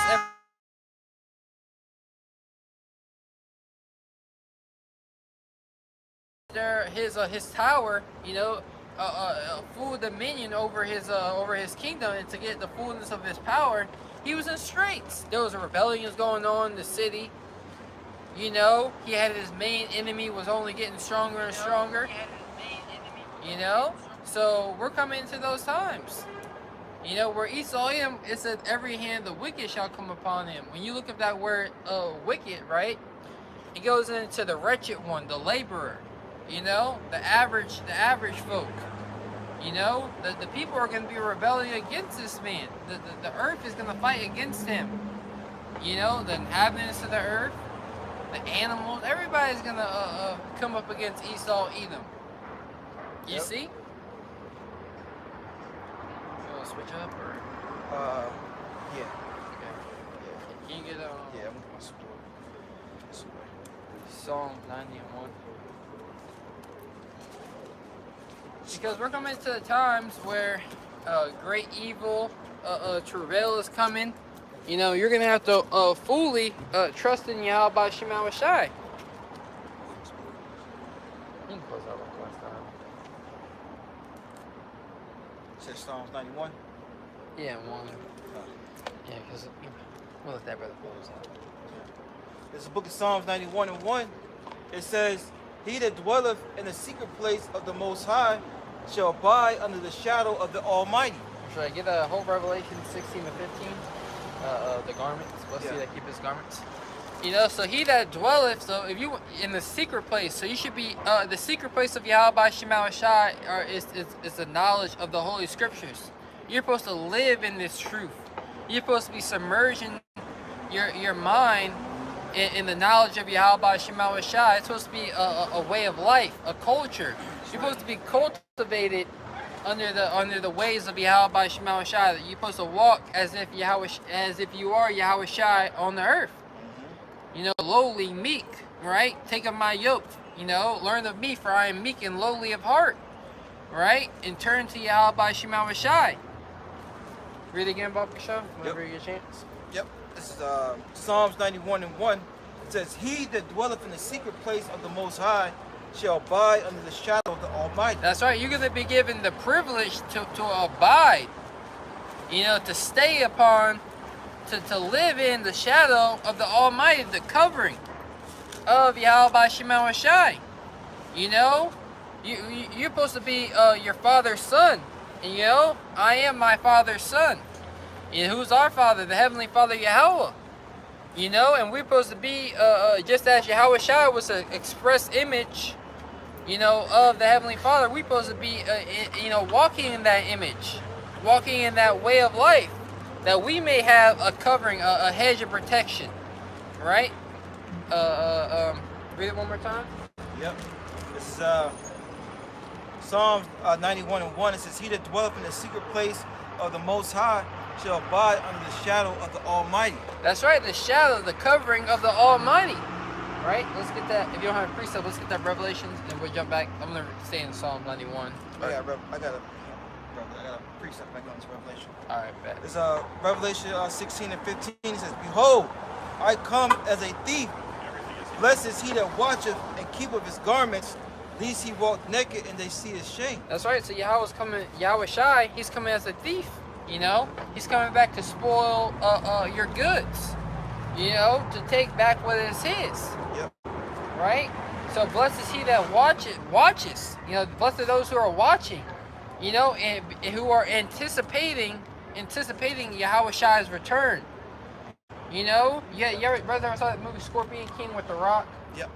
You know, you had the one guy, he was fighting, and then when the Scorpion King came on the scene, he came bowing. He was like, I'm here to serve you, I'm your servant, I'm your servant. Right. You know, and he's like, he's here to kill you. Right. You know, we're supposed to be those men who are really for Yahweh servant. You know, because that dude was wise. He's like, I am your servant, but watch the power that I can have. We can rule together. Yeah. You know, but he was selfish. Yeah. You know, because that dude was, he was supposed to be an Edomite. You know, the other guy, supposed to be the hero of the movie. You know? But, read it again, Baba Show. I digress, get into those movies too much. It's Revelation chapter 16, verse 15. Behold, I come as a thief.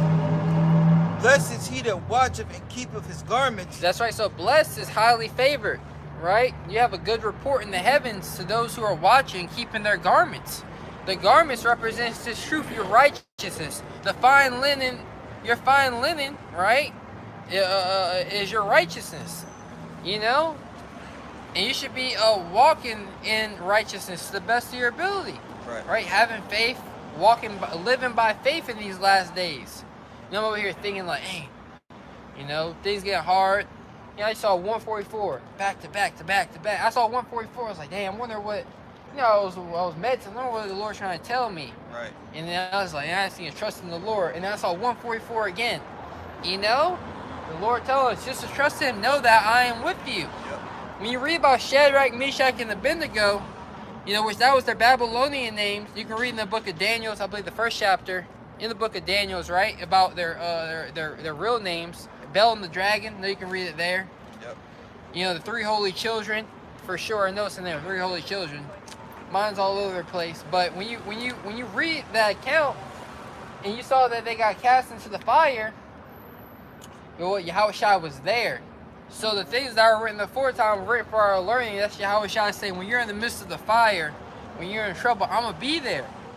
Yep. And brothers gotta, have those thoughts in your head. Yahweh is gonna be with us. As I was meditating today, like when I was listening to a brother's video, he's like, men, women, children that believe in Yahweh Shema, they're gonna be put through the fire. Yep. Esau Edom's gonna come after them. And, I just got this a rush of adrenaline. We gotta be ready. We gotta be ready for these times that are coming. You got a woman, you got a kid, Esau Edom's coming after them, and you gotta have confidence that Yahweh is on your side, that's gonna be able to deliver you out of those things. Yeah, everything everybody he's gonna try to touch them. That's right. So, I had a quick precept. Okay. Yep. Revelation. Did I finish that? No, I didn't finish 15. Okay. Revelation 16 and 15. It says, "Behold, I come as a thief. Blessed is he that watcheth and keepeth his garments. Least he walk naked and they see his shame." At least and I was talking with a brother, right? That whole Super Bowl commercial, everybody, they were walking around naked. The whole avocado, Eve bit the apple, the whole avocado commercial. Avocados from Mexico are better. They're in this whole new world, everybody walking naked, And Esau Edom, he wants to make you naked by putting that sea hip inside of you. Yep. With the pride, those who are proudful, those who don't want to take correction, shame is coming to you. Right. You're going to be found naked when Yahweh comes back. Because the meek of Yahweh Shema are going to be the ones that inherit the earth. That's some of the things they know everything, they got it all together. They don't need order, they don't need correction, right? Go ahead. That's right. It's book of Revelation, chapter 3, verse 11. It says, "Behold, I come quickly. Hold that fast which thou hast, that no man take thy crown." Behold, Yahweh he's coming quickly. Yep. He's coming quick. So something that's coming quick, you don't have time, to lollygag. You don't got time to put it off. Esau Edom, really he's trying to take back that birthright, his blessing. And when you really understand it, he's trying to take back Shalom. Shalom. Good to see you, brother. You too, brother. I'll be back. Shalom, brother. So he's trying to take that he's trying to take away Yahushai's birthright, Yahushai's blessing. Right. You know? And Yahushai, he ain't with that. Right. You know? Yep. One more time. Revelation 3:11 says, "Behold, I come quickly. Hold that fast which thou hast, that no man take thy crown." That no man take your crown. Yep. Right? So Esau, Edom, he's coming for your crown. You know? Literally, he's coming for your head, right? Yeah. He's coming for your head, off of your head. Yeah. You know? But he's coming to take you back he's here to take away your birthright, your dominion. You know?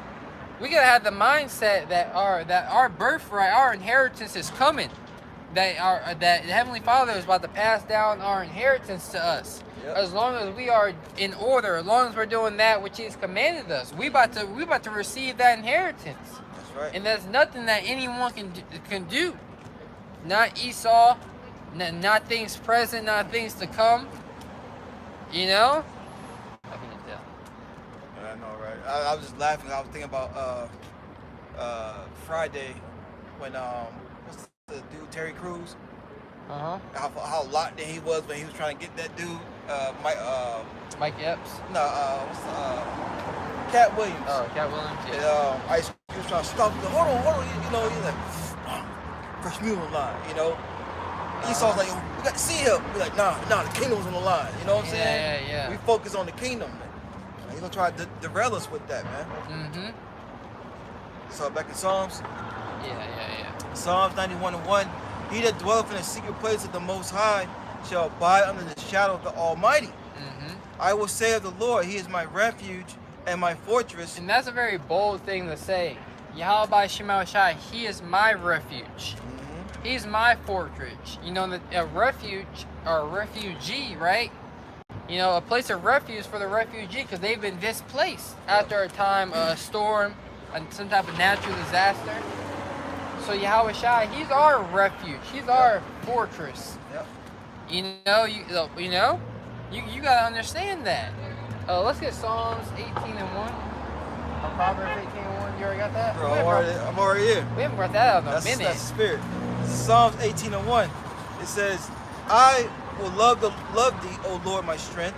That's right. I will love thee. I will serve thee. I will show Yahweh Shema Shah that I love Him through my actions. You know, by me serving Him, by me doing the things that are pleasing in His sight. You know, because He's our strength. Yeah. You know, a lot of people, they think they got it all figured out in life, but you don't. You're a bunch of losers. Especially these heathens, man. You know? Heathens looks like...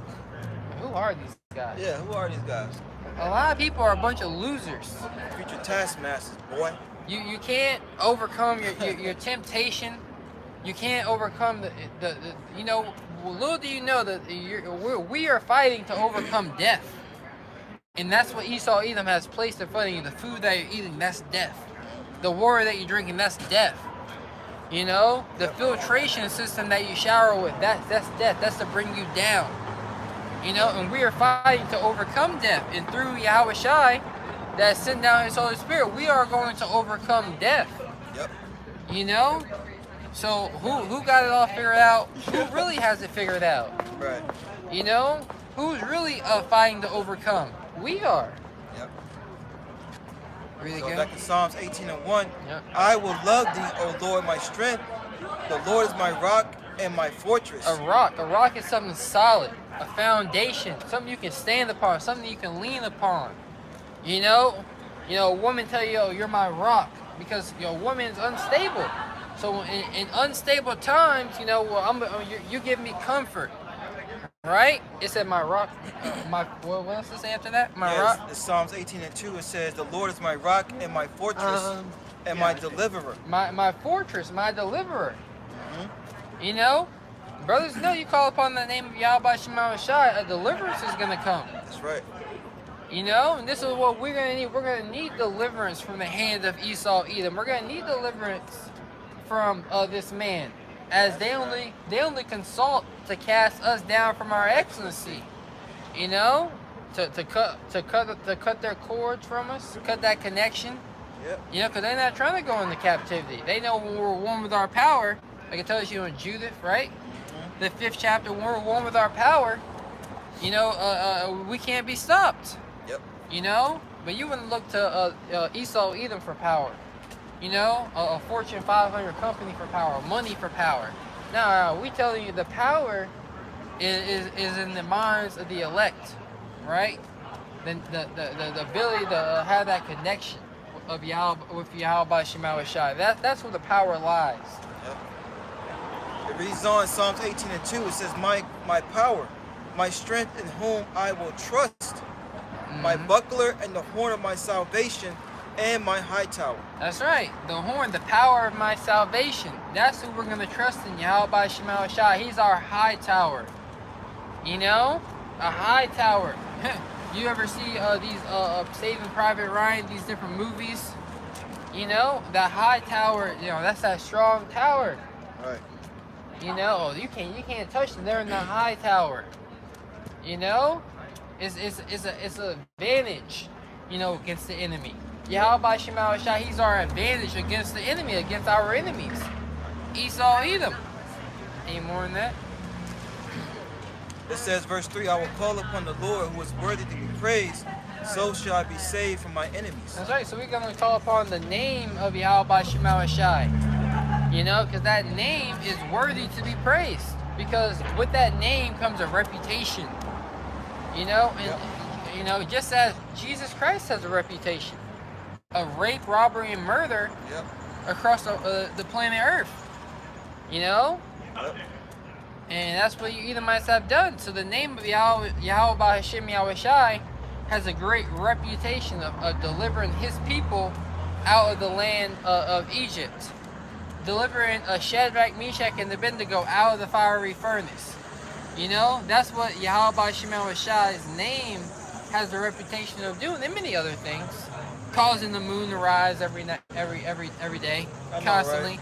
Causing the sun to rise. You know, this is what Yahweh Hashem Yahweh Shai, you know, is doing in the earth. They might have something there. Got one more. This is Psalms 31 at 1, the pointers in 3. It says, in thee, O Lord, do I put my trust. Let me never be ashamed. Deliver me in thy righteousness. Bow down thy ear to me. Deliver me speedily. Be thou my strong rock. Because the Lord dwelleth on high. He humbleth himself to behold the things that are in heaven and in earth. So we're asking the Lord to humbly look upon us, to look down upon us, you know, with mercy. You know, you look down upon someone, you know, you're looking down upon them. But no, we're asking the Lord to look graciously towards our way as he looks down to behold the things that are happening upon the earth. You know, as the Lord, he's way better than all of us, right? Yeah, because he's a king. He's a great king. You ever seen that movie Come to America when a king was, At McDowell's. Yeah, the Eddie Murphy's father came. He's like, you know, like, where's the king? What was, I forgot the names, King or something else. And he was looking down as he was talking to him. And then when the king pretty much blessed him, like, take him to go get some new clothes and bathe him and wash him thoroughly. He was like, oh, thank you, king. You know what I'm saying? Like, that's the look we have in the spirit when it comes to Yahweh Hashem Yahweh Shai, man. You know, you look up, but you like, with that face of, you know, mercy, you know? All right. Because he had went off in the movie, and we went off. Yeah, right. You know? Wait. Yeah. He was like, clean him up. That's pretty much he was like. He was like, give him a bath. Yeah. He needs to get, you know, but make sure you get those lashes. Yeah. You know, give him a couple lashes, but make sure you clean him up. Yeah, to bathe him thoroughly. Bathe him thoroughly, you know, because he was dirty. You know what I mean? Exactly. In the king's eyes, he was dirty. Exactly. You know? Had on that bastard clothing to bear the, you know. Then he came back to the house all. Yeah. He's like, I'm glad the king here. Yeah. He won't listen to me. He won't listen to me. Your son won't listen to me. But that's what we said in 2/3 though, you know? All right. You're not listening, Lord. All right, well, you are listening. You seem like you was trying to get it right while I was here, while I was away. Exactly. So get them cleaned up. Get them cleaned up. Yep. You know, that's what we're looking. That's right. You know, we're looking to get those new bodies. So these bodies are through. You know? Hell yeah, man. Psalms 31:2, it says, "Bow not thy ear to me, deliver me speedily. Be thou my rock, my strong rock, for a house of defense to save me." That's right. We need a house of defense. You know, because come on, bro. Esau, he's rolling with everything is against us. The food. I saw a bunch of I saw a couple heathens and a Jake woman. They were at this grocery store. I won't say where I was at, but they were at this grocery store and they were looking, like trying to figure out what kind of ingredients was in the food because they know they not from around. I mean, they weren't from America. Right. You know, they were looking at all the greens. They were in the group talking. I was like, look, you ain't know, you know. And it's hard as hell to eat clean. They call it. They don't even call it healthy. They call it eating clean. You know, here in the Babylon the Great, because everything's defiled. Yep. You know, and then the healthier you try to eat, or the cleaner you try to eat, that one bad food you eat through, and you be like, "Man, why am I hungry for this?" Because you don't really realize you're going through withdrawals. Right. You know, you going. Let's say, brothers, you go on a 1-day juice cleanse, right? Your body is craving that food because of all the chemicals and you know. Yeah. All the chemicals in that food. That's why we need Yahweh Shema Shah to come back and deliver us. Because it goes from the food to Esau Edom really coming in with the sword. Right.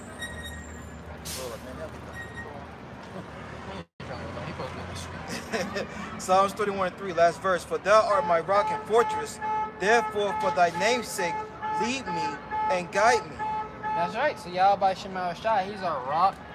He's our fortress, and for thy name's sake, Lord, you said we're the chosen people. Yeah. You put your name upon us. Stamp of approval. You know, we're supposed to be your woman. That's right. You know, for your name's sake, Lord, deliver us. Uh-huh. You know, but we gotta be that woman that's cleaning herself up, you know, and preparing herself for her Lord's return. That's right. So go back to Psalms 91. Uh-huh. Right. Psalms 91. And 2, it says, "I will say of the Lord, He's my refuge, my fortress, my power, in Him will I trust." In Him will we trust. So when you trust in someone because you believe in their reliability, in their firmness, and you're gonna need that. And especially in times that we're coming into. Let's get I really want to get 2 Ezra 16. That's spirit. Let's go to it. Yeah. And 14, 13, woe is me, who shall deliver me in those days? Yep. Because we come into some troubling times. So you're going to need that hedge of protection. You know? You got a few prophecies. This is the book of 2 Ezra, chapter 16, verse, No, that's not the same thing. you said 14? See? Don't, matter of fact, don't come complain to me. 17. Done. This is the book of 2 Ezra, chapter 16, verse 17. It says, woe is me, who will deliver me in those days? And the days that we're coming into is when your government is going to roll on you. Yeah. You know, you think, oh, you're so educated, you went to college, you know? They got shields, you know, that you think you have a voice in the world because you got these pronouns being called after you. Right. But no, Ezra's a righteous man of the Lord, you know, that is serving the Heavenly Father, the King of the earth, right? The true King of the earth, right? The true Judge of the earth is saying, woe is me, who shall deliver me in those days? Because he's seeing how terrible things were getting in the earth. You know, he saw a vision of the end. He saw all hell breaking loose. He saw the Heavenly Father sending plagues upon the world. He saw nuclear destruction. You know, so he's saying, woe is me. Who's going to deliver me in those days? Right. Right? You got it? Got precept? Mm-hmm. Daniel 12:1. And at that time shall Michael stand up. The great prince will stand up for the children of thy people. This time that Ezra saw. You know, he was asking, who's going to deliver me in those days? Precept upon precept, here a little, there a little, right? And at that time shall Michael stand up. Michael is the head archangel, right, under Yahushai. You know, he's second in command under Yahushai. You know, he's gonna command the armies of the heaven, right? The armies of Israel. When you really, when you really understand it, right? He's gonna command the armies of heaven, right? To the angels, which are the angels, the holy angels, to come down and to deliver his men. You know, to fight against their enemy, to bring them food, to bring them supplies. You know, you need reinforcements. You know, you're on the front line. We're in the front lines. Yep. You know, so you're gonna have to bring that aid. You know, reinforcements to come fight the battle. Our numbers are dwindling. Yeah. You know, you got to have that extra firepower. And those are gonna be the holy angels. That's right. You got it. Reads on Daniel 12:1, and there should be a time of trouble, such as was never since there was a nation, even to that same time, and at that time thy people shall be delivered, everyone that should be found written in the book. That's right. That's the warning that's going on. A time like none other is coming. You know, but the people that repent, they're going to be delivered. Yep. You know, those that turn back. A time that you've witnessed in your life has never been seen before. A time like none other. You know, people. You know, we got war veterans that lived through, different wars. Different ages, right? Different times of war that America has been in. But it's going to be worse than that. It's going to be worse than the Great Depression. You got economists talking about this is going to be the greatest depression. You know? Hey, did y'all, go ahead, Slock, go ahead. No, you got it. Yeah, I hear about that, those deletions that happened at Michigan State. No. It was some guy. Yeah. A guy came in and he took out 7 people. 7 people was injured. Out of those 7, 3 were deleted. But they had a rock on campus that said, "When will this stop?" And it's not going to stop, man. You know, it's not going to stop according to the scriptures, man. That's why we need Yahweh. We need Michael to stand up. Okay, we need this prophecy to come to pass, and we're on the right side of it. Right, it's only going to get worse and worse. Like you said, the food. Yeah, price of food's going up. Yeah, not that, but she got it. Okay.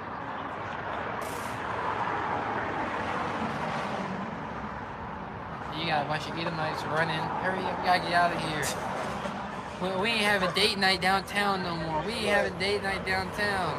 And the funny thing is, you call the police, they ain't gonna come. Yeah, they ain't gonna come. But it reads on back in 2nd Ezra 16 and 17 says, woe is me, who will deliver me in those days? All right? And woe means destruction. Look, Ezra said, who's going to deliver me? Seeing all these things that's coming down the pipeline, right? Imagine that click. Imagine that click when all hell's broken loose, man. You know what I'm saying? Imagine these rugrats when all hell breaks loose, man. Okay? We gonna need the Lord, man. Because our own people will come up against us as well, man. All right? I wouldn't touch that goddamn impression. They stupid. People so stupid. So it reads on 2nd Ezra 16 and 18. The beginning of sorrows and great mournings. So this is only the beginning of sorrows. Niggas acting like monkeys in the street. Yeah, this is only the beginning. Yep. You know, people fighting one against another in broad daylight. You know, it's only the beginning. Lawlessness. Niggas locking their door twice. Oh, I saw in Raleigh, carjackings have gone up. You know? Oh, I actually took a picture of that. Raleigh PD sent out a message to the residents of Raleigh. Yeah. Letting them know that most of the carjackings have gone up, you know, through Babylonian stupidity. Not locking their door.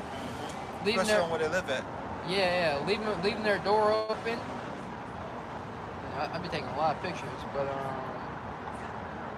Let me Yeah, see. these are not safe times. People think they live in safe times or safe parts of the city or on the outskirts or whatever the case may be. A nicer area. Nicer area is all secluded. No one knows it. That this place is back here unless you live here type thing. All right, those times are up, man.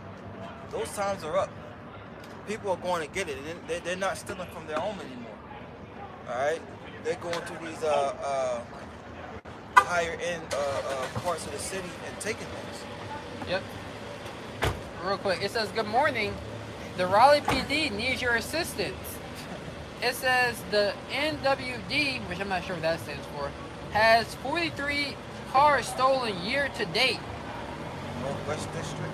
Yeah, something like that. Yeah. But year to date, meaning they've already stolen 43 cars thus far this year. Yeah. You know? Wow. We're in the second month. Mm-hmm. You know what I mean? 43 cars. That's 20 plus cars a month. That's right.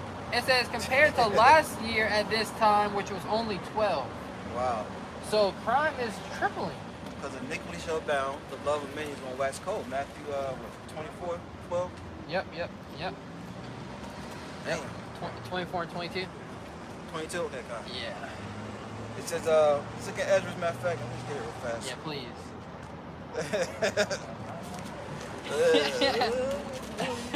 Might be you, brother. Scripts talk about you started 21 actually. 24 and 21. Yep. Yeah, we haven't brought that one out in a while. Yep. It's Matthew 24 and 21. All right. It was 12. It was 12. Yeah, get 12. Then 21. It's St. Matthew. That talks about the time getting shortened. Yeah. Because the days, you know. Yep. Yeah. Matthew 12. We're gonna come back to the second Ezra. Yeah. Matthew 24 and 12. It says, and because iniquity shall abound, the love of many shall wax cold. That's right. Iniquity is abounding. Iniquity is having its reign in the earth, which calls for a lack of character. Yep. It calls for a lack of a lack of character. It calls for a lack of these things. A lack of integrity. Morals. A lack of morals, right? And so people are willing to do anything. Yep. So people are getting their car robbed. The brothers say, oh, don't be that person. Oh, they're saying you leave your car on when you go to the gas station. For a quick in and out. Yeah. Those cars are getting stolen. Yep. People who leave their keys or keys in the car at night. A lot of push to start, so a lot of people just, they turn up their car, they just get out. Those cars are getting stolen. Yep. So the love of many is waxing cold. That's right. It says, but he that was in that. Yep. Read it. Yeah, but he that Yeah. This is verse 13. But he that endureth to the end, the same shall be saved. And how are you going to be able to endure unto the end? By having Yahweh Shema Shah on your side. That's right. You're gonna have to be able to endure these hard times that are coming, all the way into the end until Yahweh Shai comes back. And those are gonna be ones that are gonna be saved. So as iniquity is abounding, you're gonna have to make sure you're trusting in the Lord more and more. Yep. And being wise. Why are you going downtown for? Niggas outrageous, and then not only niggas, but the homelessness at all-time high. Right. People getting harassed by homeless people when they come downtown. Good. Isn't that right? So jumping down, Matthew 24 and 21, it says, for then shall there be great tribulation, such as was not since the beginning of the world to this time, no, nor ever shall be. Great tribulation. Yep. And Esau, Edom, they're bloodthirsty. Niggas, Esau, Edom can't wait to get their hands on you every day. Blunt smoking nigglets. Yep. I saw a video on you had this Jake. He beat up this Edomite in class. You should have seen the comments. You need to hate this. He's savage. He's a savage. He's jealous of us. He needs to get hung. They need to lynch him. That's what they were saying in their comment section. So, by Jake is thinking everything's a game. Even these common day Edomites are ready to roll on y'all. Especially those that are losing. And I had to eat them at the gas station a couple months back. Price getting high. Price getting too high. He said, we're gonna have to do something. Yeah, it's the Edomite. I'm looking at him like, I ain't about to do nothing, but you got it. Yeah, they look at you like, yeah, we're gonna get this party started right. You're like, nah, buddy, you got it. Yeah, you got it, man. You better call your nephews. Yeah. You call them to do something. You know. Right. But low key they are though. Yep. That's why Esau him. He knows they got a short time. He sees the conversation happen on these WhatsApps, Telegrams. He sees that the common people ain't with them. Yep. We'll read that verse 21 again. Of course, it's St. Matthew 24 and 21. It says, for then shall great tribulation, such as was not since the beginning of the world. That's right. So Yahweh Shai is telling us, then shall be great tribulation. After we read this verse, get St. Mark 13 and 19. It's the same thing, but I like how it's worded a little bit. Yep. So great tribulation is coming to the planet in your lifetime. You can believe it or not. You think it's a joke. We don't really care. Right. When you don't got no food in the grocery store, when your stomach is touching your back, you know, we're going to see how funny it is. You know, because to the average man, everything is a game, everything's a joke, everything's a prank. Yep. You know, everything's a stage. Everything's staged. Yep. You know, but we're going to see. When times get tough, the tough get going. You know, and a lot they speak about how easy times make weak men, and a lot of men are weak right now. Yep. They're not ready for war. You got it. And it reads on, Matthew 24 and 21. It says, for then shall be great tribulation, such as was not since the beginning of the world to this time, no, nor ever shall be. And this is what we're warning you about. This is what the true watchmen be out by Shema Shai are sighing and crying about. Yep. Letting our people know this is a labor of love. We could be in the house chilling right now. You know, for the Sabbath come in. You know, eating a good meal, stretching. Yep. You know, hitting the gym, getting some box. Yep. You know? Yeah, come on, bro. There's a lot we could be doing right now. But when we out here, body aching, you know? Body aching, you know, under the weather. Yep. You know, going through their elements, right? Just as Yahweh Shai out here in the house, giving you warning. Right. And what do you got? You scoring at us, you scoff at us, right? But we're going to keep giving that warning because though Israel be not gathered, yet we should be glorious in the eyes of the Lord. And that's what we're looking for, glory from Yahweh by Shema Shai, recognition from the God of heaven. Yeah. You get that, Mark? It's Mark 13 and 19. It says, for in those days shall be afflictions, such as was not from the beginning of creation, which Yahweh created unto this time, neither shall be. That's right. And for in the days that we're coming into, it's going to be an affliction like none other. Everybody thinks they've had a bad day. Oh, I had a bad day at work. Really yelled at me. You know, as you get on the couch and scarf down some ice cream. You know, but you had a bad day. Right. Come on, yo. Man, there's a lot of traffic on the road. I had a bad day. No, you're really about to have a bad day. You know, what happened in Turkey, the damn earth opening up and swallowing on people. Now, that's a bad day. Right. And those are times that we're coming into. You know?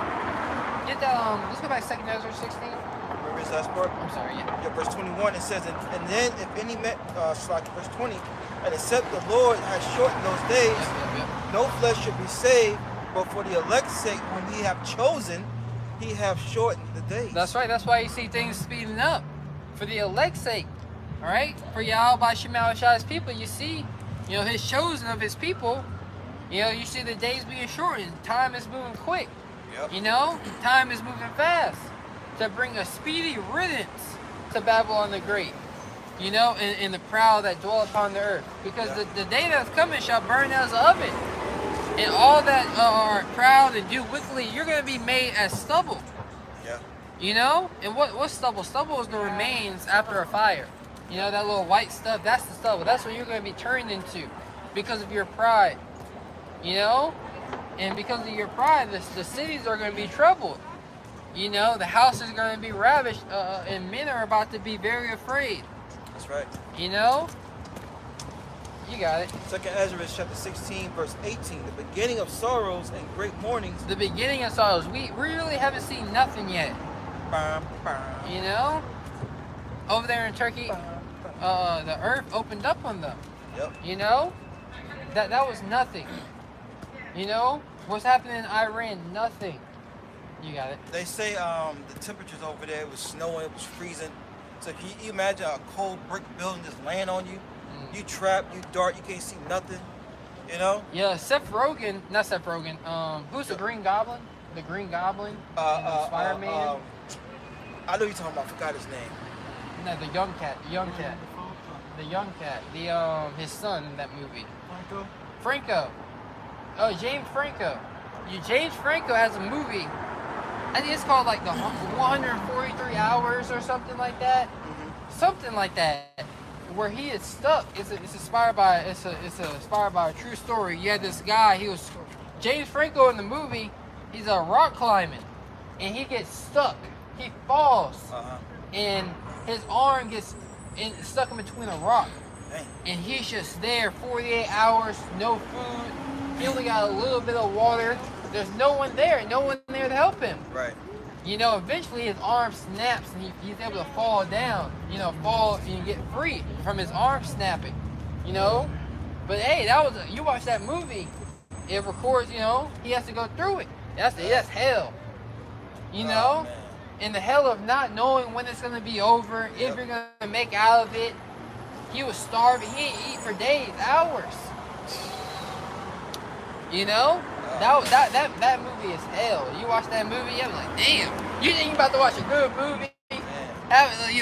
Smiles, it's that. You like, oh, damn, it's like, this the whole movie? Yeah. So back in 2nd Ezra 16 and 18, it says, the beginning of famine and great death. And you're seeing that, the beginning of shortages, Yep. Where you saw that during CVID, they did a little trial run. You go to some grocery store, they still had you able to stock up real quick. If you didn't have none, you were able to still go to the grocery store, stock up a little bit, and then later down the scamdemic, right, they started rationing it out to you. But when it happens suddenly, trucks ain't coming in. Right. They ain't coming into this major city. Oh, but in this major city they are. So they're able to control the rebellions. Right. Right? Oh, New York City, we're not gonna bring the trucks, but over here in, a state under, we're gonna bring dump trucks. Yeah. We're gonna establish law and order. We're gonna establish a line. Yeah. You guys can't come in here no more. Yeah. Because that's how systematically breaking it down. Train derailments. That's right. So we're coming in times of great shortages, a time of great famine. And let's get that limitations. We haven't brought that in a minute, right? No, So it says the beginning of famine, the great death. Well, they keep flirting back and forth with this whole SNAP benefit thing, and they're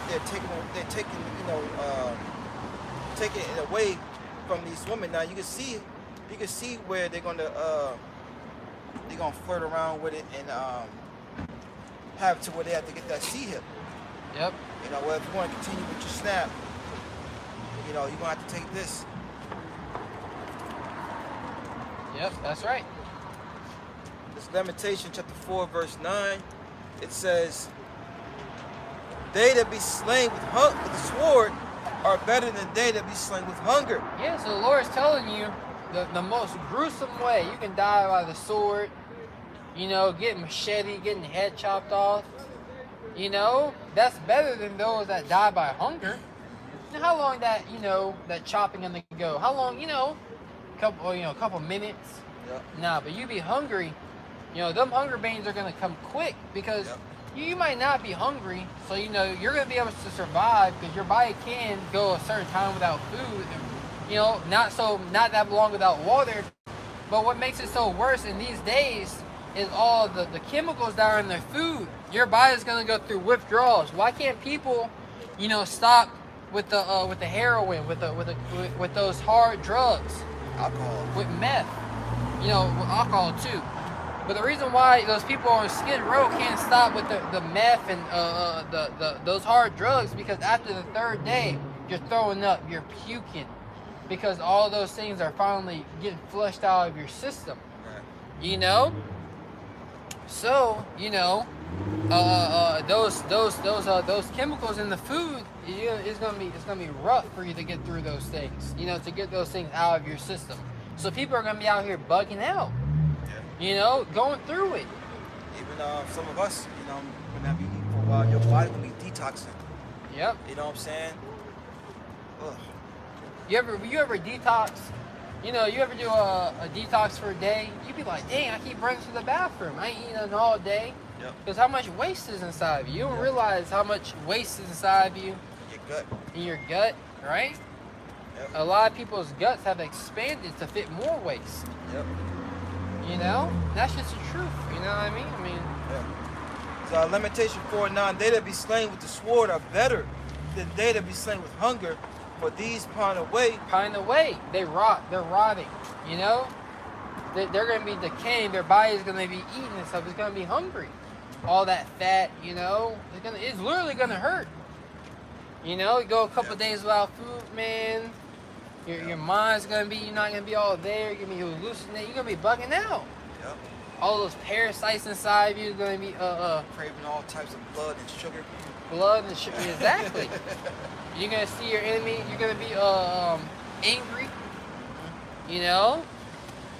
Yep. They never paid me back. Well, I lost my job because of this person. Gotta go find them out. Yep. These women gonna have it bad, boy.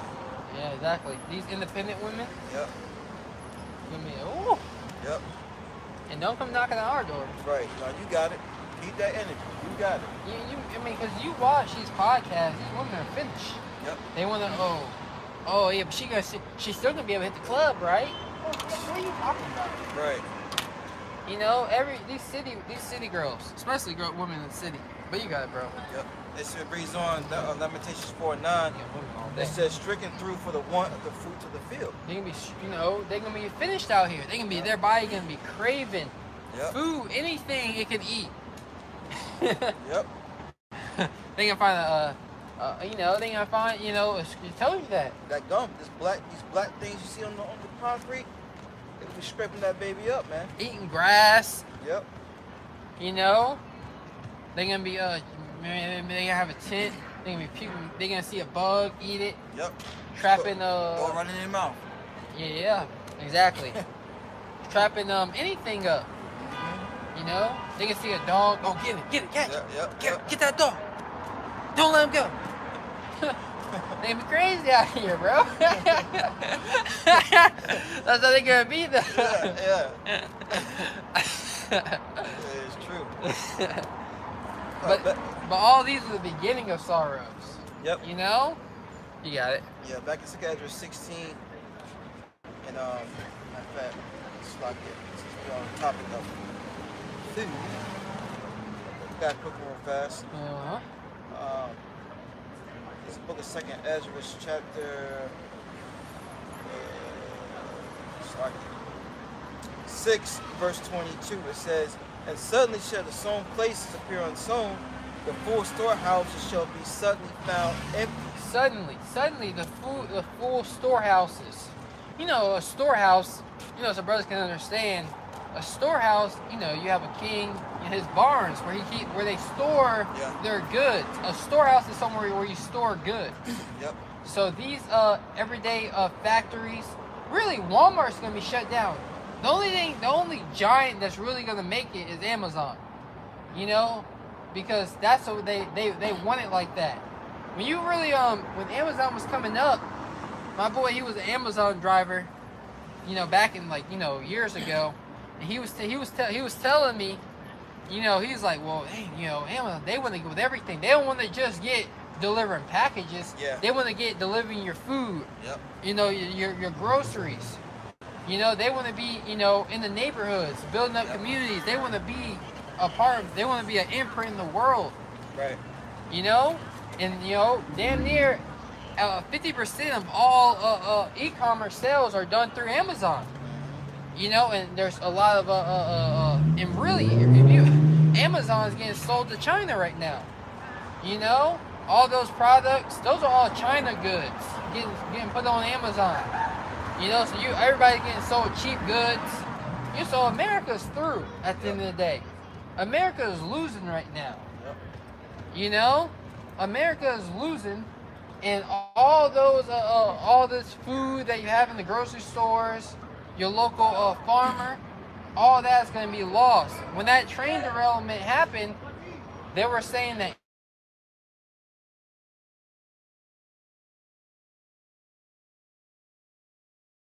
animals are dropping. I'm just like as hell. I thought I was gonna press the other. Oh shit. But animals was dropping. You know. So look, there's a war on the food, man. And that's why the gates of hell, they got their left-handed solutions. But you know, your local markets, they not gonna have any food. What do they call them? Those boro? What do they call them? Well, your local grocery stores and your boros, you know, your little little communities in New York, you know, your little corner stores, they ain't gonna have no food. Read it one more time. Yeah, the trucks bring that stuff. The trucks bring, yep. Second Ezra chapter 6 verse 22, it says, and suddenly shall the sown places appear unsown, and the full storehouses shall suddenly be found empty. The sown places, you know, the grocery stores, you know, they got a bunch of supply of food is gonna appear unsown. Your full storehouses. Yep. You know, man, you know, we chilling. We know we're chilling right now. Yep. Everything's full. We got enough supply.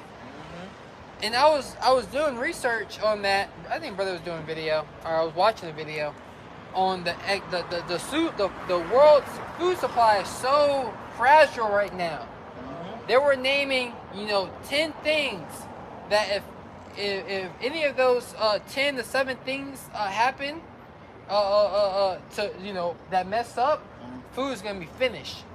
In order to get it back on track, all 7 of those things will have to get fixed. You know, it's been a while since I watched the video, but you know, you had the in Texas, you had the extreme weather that was destroying the crops. You had animals just dropping.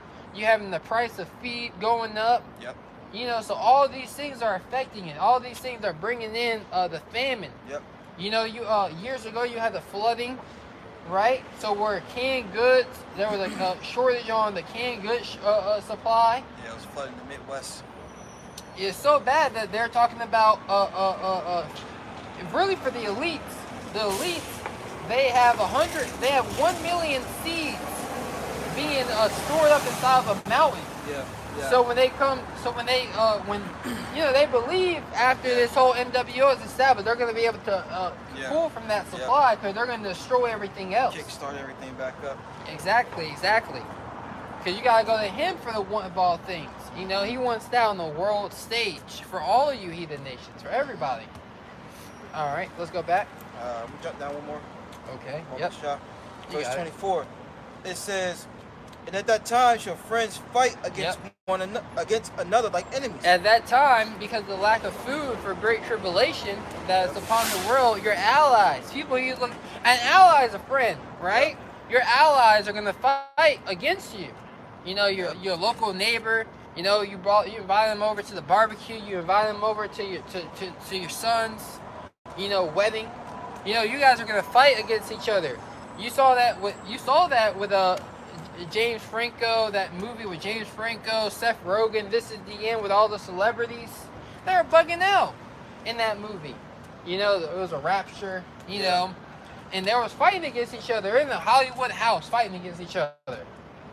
You know what I mean? Like, y'all supposed to be chilling. Right. Y'all supposed to be in Hollywood chilling. Yep.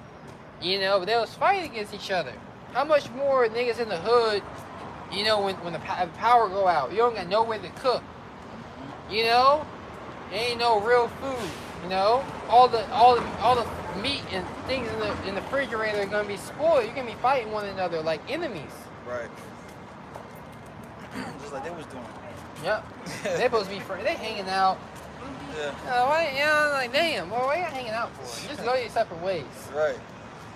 2 Ezra 6 and 24 it says, And at that time, friends shall fight one against another like enemies, and the earth shall stand in fear with those that dwell therein.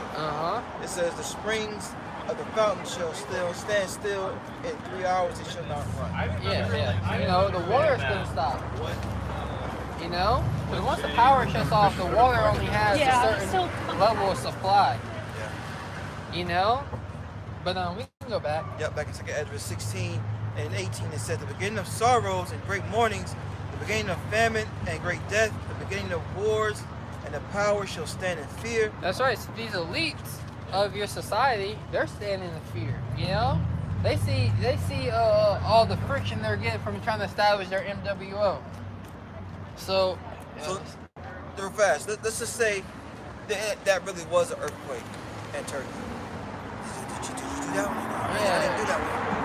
Yeah, exactly. So these elites, they're coming down with that great rap. They about to come down because they see chariot sightings. They see, they're standing in fear because they see chariot sightings. They see believers watching the videos, men of the Lord watching the videos. Right. They hear about all the friction that they're having from trying to set up certain things in different states. China rebelling. How did China rebel? You know what I mean? China's taking over, man. They're taking over Africa. Oh, yeah? Yeah, especially in Ethiopia. I was watching one of their major shoe companies over there, I believe it is, in Ethiopia. They have a routine, and they got the Moabite on the microphone, and all the workers got to do this type of exercise and all this thing. They got to speak in the Chinese language. Damn, really? Yeah. Yeah. Oh, yeah, you had that nigga Omar Johnson say that China was gonna be the next superpower. Well, that's what he believed, you know. Psalms, what was that? Psalms 1 or Psalms 2 and 1? Yep. You know, why did the heathen rage and the people imagine a vain thing? Because, you know, we got next. That's what these people don't understand. All right, we've been at the park already. All right, these other nations are new guys trying to come up and take. We was here already. You know, scriptures say the world was created for our sakes. We're coming back into that power to get it. Starting with this word. Yep. Starting with the blood of Yahweh shot. Yep. And Uganda in June of 2022 announced that approximately 31 metric tons of gold had been discovered in the country. This could result in as much as estimated of 12 trillion US dollars. You know, that's that's a lot. That's a lot of gold. Yep. That's a lot of resource, a lot of wealth that was found.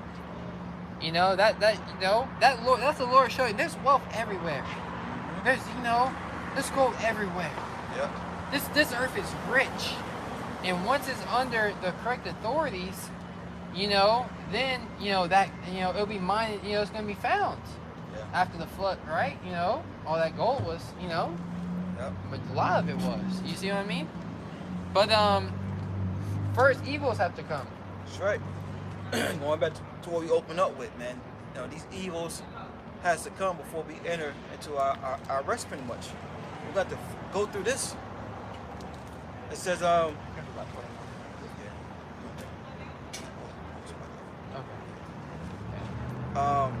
it says the power shall stand in fear, 2 Ezra 16 and 18. It says the beginning of evils. What shall I do when these evils shall come? That's right. So what are we gonna do when these evils come? That's a great question. What are we gonna do when these evils come? I got it. One of my favorites. All right. It's Luke 21 and 34 points and 36. Take heed to yourselves, he said, any time your hearts be overcharged with surfeiting and drunkenness and the cares of this life, and so that day come upon you unawares. For as a snare it should come on all of them that dwell on the face of the whole earth. So you gotta constantly preparing yourself. Before the evils come, you gotta get your mind ready. Before the evils come, you gotta get your mind right. Right. You gotta get your spirit right with Yahweh by Shema Shai before the evils come. You know, and while the evils are still afar off, you know, you're supposed to be watching and praying. Yep. You got it. Yeah, yeah. Like you're on a railroad track. And you see the train coming, you tied up to it. You know? Yep. It says, verse 36, watch ye therefore and pray always, that ye may be accounted worthy to escape all these things that should come to pass, and to stand before the Son of Man. That's right. Prayer is very important in these times. Praying over your food, praying that Yahweh Shema Shai keeps you upon the path. Yep. Because pray that the Lord keeps you disciplined. Yep. Right? Because you go, you know, you go one day, let's say you have a drink after work. You know, if you find a bit of ease and comfort having that drink, you know, you can find yourself binge drinking before you know it. Every day for a week straight, you've had a drink. Yep. Because, you know, it's just one drink. It's just one drink. That's how it starts. You know? And, you know, you can't just have one drink, you know? Ain't nothing wrong with that. But you have to keep discipline in every aspect of your life, because that's how hard things are getting. Right. You know? The enchantments are getting strong. You know? I was getting attacked in my sleep every damn day this week. Right. You know? You over here, you know, like chilling. You're like, damn. Yeah, you gotta sage the house, you know, gotta send up prayers. You gotta pray hard. You gotta pray harder. You know, you gotta fast. You know, you gotta go without eating and drinking. You know, to overcome these demons sometime. You know, this is the fight. You gotta kill the flesh. You know? Right now, constantly watching and praying. So in the time when Yahweh Shai come and visit this place, you can stand. And having done all, you know, stand therefore with your loins girt about with truth. You know, having the truth on your mind, meditate upon these scriptures. Yeah, a thief can't catch you if you're watching. You know, why do you think people have cameras? Because it's constantly watching. Well, we are the cameras for Israel, spiritual cameras. That's right.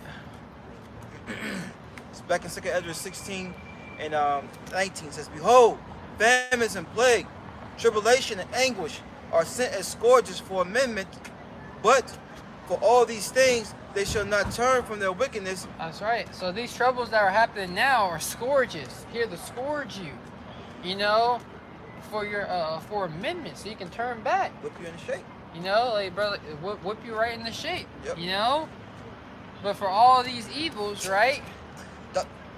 Dodge. Yeah. You ever seen that movie, Dodgeball? Yeah. I watched that a couple times growing up. I like that movie.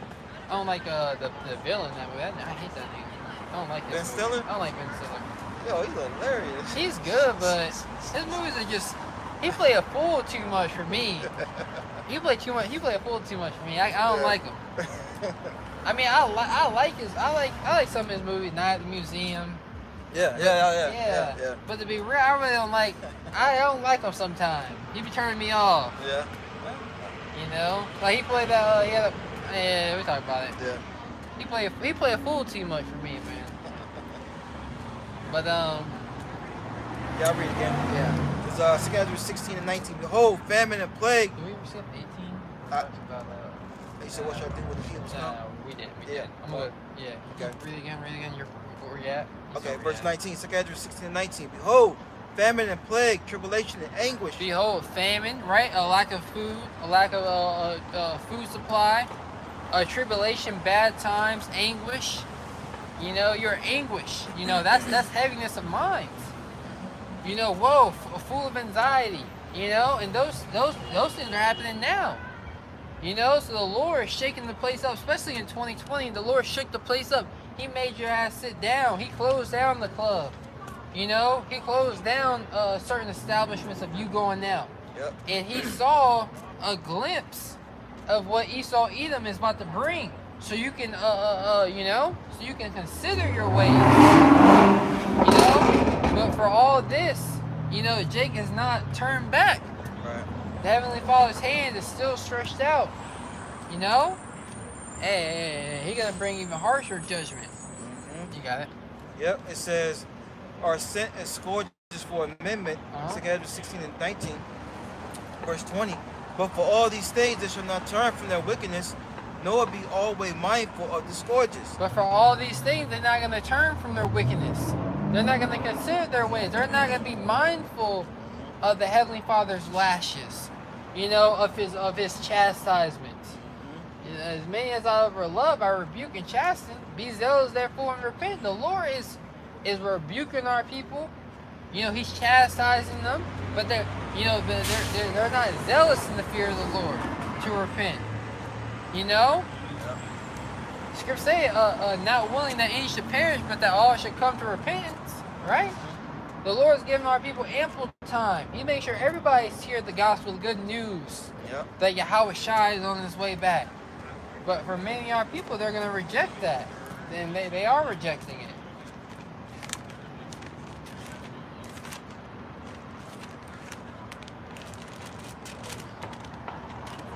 Yeah, precept?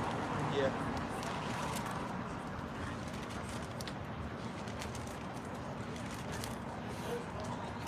It's Matthew 24 and 14. Okay. It says, and this gospel of the kingdom shall be preached in all the world for a witness unto all nations, and then shall the end come. That's right. This gospel. Yep. You know, this gospel of Yahweh Shai, you know, coming back. You know, Him being Him redeeming us back to the Heavenly Father. This gospel of the kingdom, right? The kingdom of heaven being established upon the earth is going to be preached into all the world for a witness, right, unto all nations, because Israel will be scattered into all nations, right? And then shall the end come.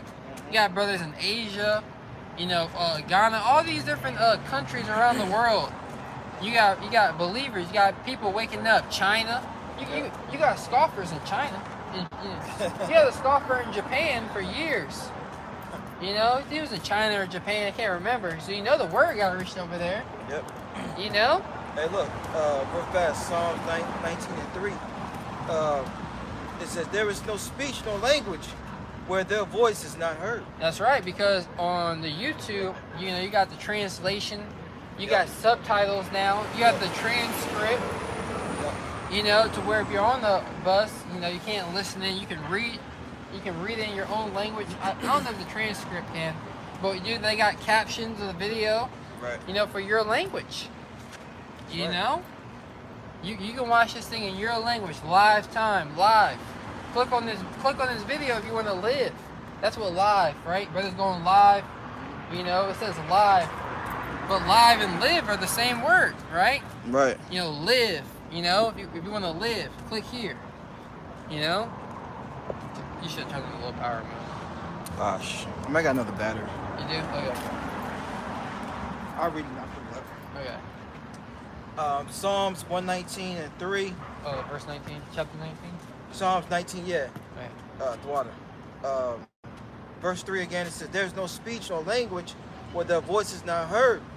Their line is going out throughout all the earth, and their words to the end of the world. And them he has set a tabernacle for the sun." That's right. So this line is going out into all the world. You know, this truth is the bait. You know, it's going out. You know, Scripture say the kingdom of heaven is like unto a net that is cast into the sea, that brought all manners of fish. You know, some good, some evil. Right. Right. So this line, this word is going out via the internet, via the World Wide Web, via the, you know, Esau, Edom satellites, connecting everything. You know, going forth into the earth. Right? So it's going forth in all the earth. There's no speech where you can't get this. There's no language. There's no the language barrier is through. You know, it's over. Especially the fact that you got these different languages you can put your videos in. Yep. You know? You got all the different technologies, right? You got a charger on you, dude. You got a charger on you. Hey, dog, you got a charger on you for the... No? Alright. Back in 7 minutes.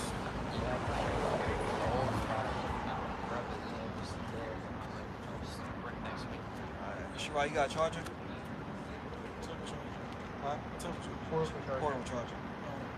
I never brought my shit.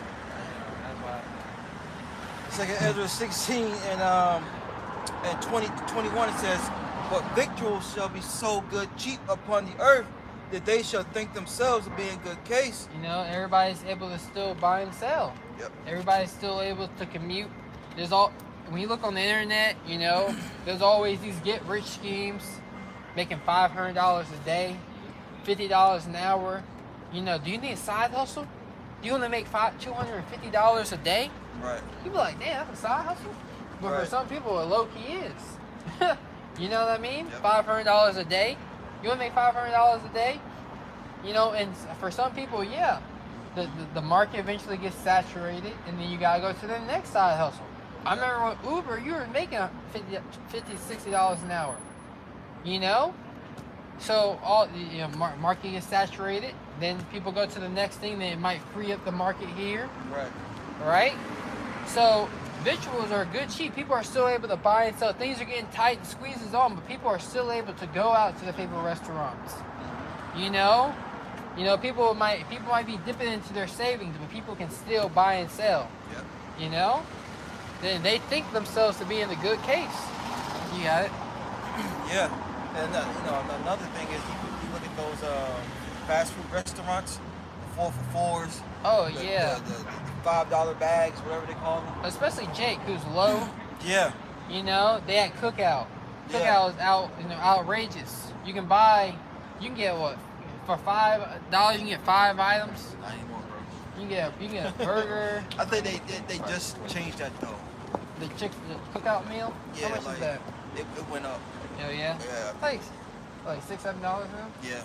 Yeah, 'cause they have their own farms. You Yeah. know. But that was a good deal though. Yeah, you can get a burger with a chicken wrap. Yep. Some Yep. some fries. Yep. A drink. A big drink. You can upgrade to a milkshake for $1 yeah, more. I know, right? And that's $6. You know, that's a lot of food for $6. Yeah. You know? So the victuals are good cheap. Yep. In the eyes of the average peon, the average American. $15 an hour worker. Yeah, I know, right? It says, Ezra 16 and 21, it says, "And they shall think themselves to be in good case, Yep. and even then shall evils grow upon the earth." Yep.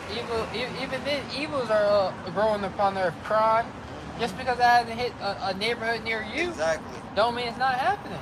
Yep. You know, don't mean certain these grocery stores don't have shortages. They were selling mouses inside those corner stores. Those corner stores in Jersey. It said mouse meat. And you look, a mouse was on it, bro. Yeah, because in Honduras, no, Mexico, they actually eat like field rats, like rats that are like in like the field. Yeah, like that were eating the crops and stuff. Yeah, they eat those. Yeah. They eat those. Yeah. How you doing? All right. And that's what they're pushing upon the people. Yep. Because you want to eat little, you know, we're just not gonna have no meat here. Oh, we got Beyond Meat. You know, and brothers shouldn't be eating that Beyond Meat. Facts. If you're going off eating Beyond Meat, you know, Just eat meat. if you really want to know what Beyond Meat is, you just need to watch the Kingsman. You need to watch the second movie of Kingsman. Right. You need to watch The Walking Dead season 4. When they came on that place that had all that meat. Yep. You know, you need to watch the movie with Denzel when they came on that family. They had all the graves in the back, and they had the shakes. Yep. Cannibalism. That's what you're doing when you eat that Beyond Meat. You know, just go hungry. And it came out that plant, you know, everything's plant-based now, right? You know what type of plant it's talking about? It's not plant-based from the ground. It's talking about the factory plants. It's their processed food. That's what plant is talking about. They put like a little leaf on it. A little Yeah. stem. It's talking about the factory plant. How do you think this is a plant-based bacon? How do you think they do that in their plants? Right. Yep. So it says, Schedule 16 and 21, it says, And even then shall evils grow upon the earth, sword, famine, and great confusion. That's right, sword. You know, wars going on, people fighting against another. Famine. We hear about famine. We hear about shortages, man. Yep. You know, the farmers. You follow a farming channel, the Ice Age farmer. You follow these different farming channels. They're telling you. Yep. You know, some with a mass following. Oh, you know, you got different farmers that will send them information like, hey, you know, well, I got this letter from this farmer. They're saying that feed's going up. You know, don't be surprised if you see, you know, $80, $90 for a price of meat. Right. You know, because things are getting hard. You know, with the average American, they just don't realize that. Yep. Well, they don't want to realize the reality of the average American, you know, because they don't have the answers for the reality. Yeah. But we have the answers for the reality through the spirit and power of Yahweh Bashim Shai, man. So that's why we don't have a problem confronting it, you know? Mm-hmm. These people don't have an answer or a way out to the things that are facing them each and every day. Their thing is, it's going to get better. Their thing is, block out the negative and you know, positive is going to be my new religion. All right? Yeah. That's right. It says, And Esau Edom at the end of the world, Jake sees his opportunity. Oh wow, you can make $500 a day. You can do this. This is what you should be doing. Oh, these are the tricks behind getting a house. You know, so Jake thinks they're finally about to win here, and no, everybody's about to lose in America. That's right. If you're not part of the elect, you're gonna lose. Great confusion is coming. Yep. Chaos. And Esau Edom, right? He's trying to bring in that order. Yep. And to establish order, what he's going to send in those troops, right? He's going to send in his food rationing station. So all the people got to come to him. Yep. You know, and down. everyone else is going to be starved out. Yep. Yep. So verse 22 it says. This is gonna be my last one. Okay. And Shabbat, you're gonna step up and speak. Good dog, grab your sword. Hey, I want one to run down there and get a charger. Let me go down here. Yeah. I'm gonna need a charger. It's going. I don't know how long that's going to see. It's beeping off right now. Oh yeah. Oh, that's the All right. Keep holding post, brother. It says, well, go ahead, and I'll break this down. Okay. Yeah. The second Ezra chapter 16, verse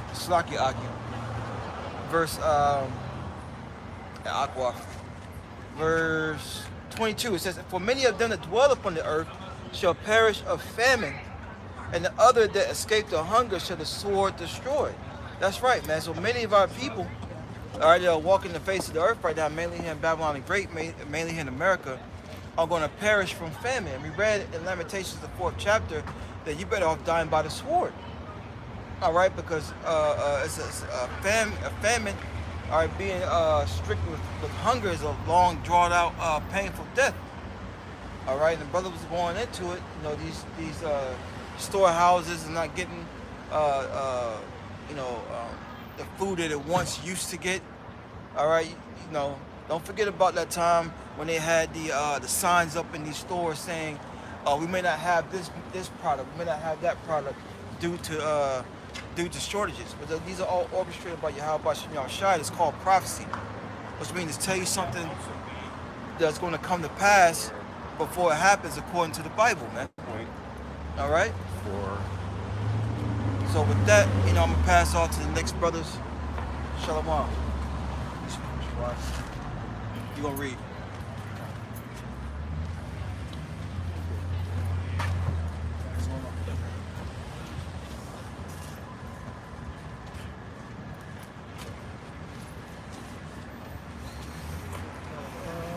Let me switch this, bro. Yeah.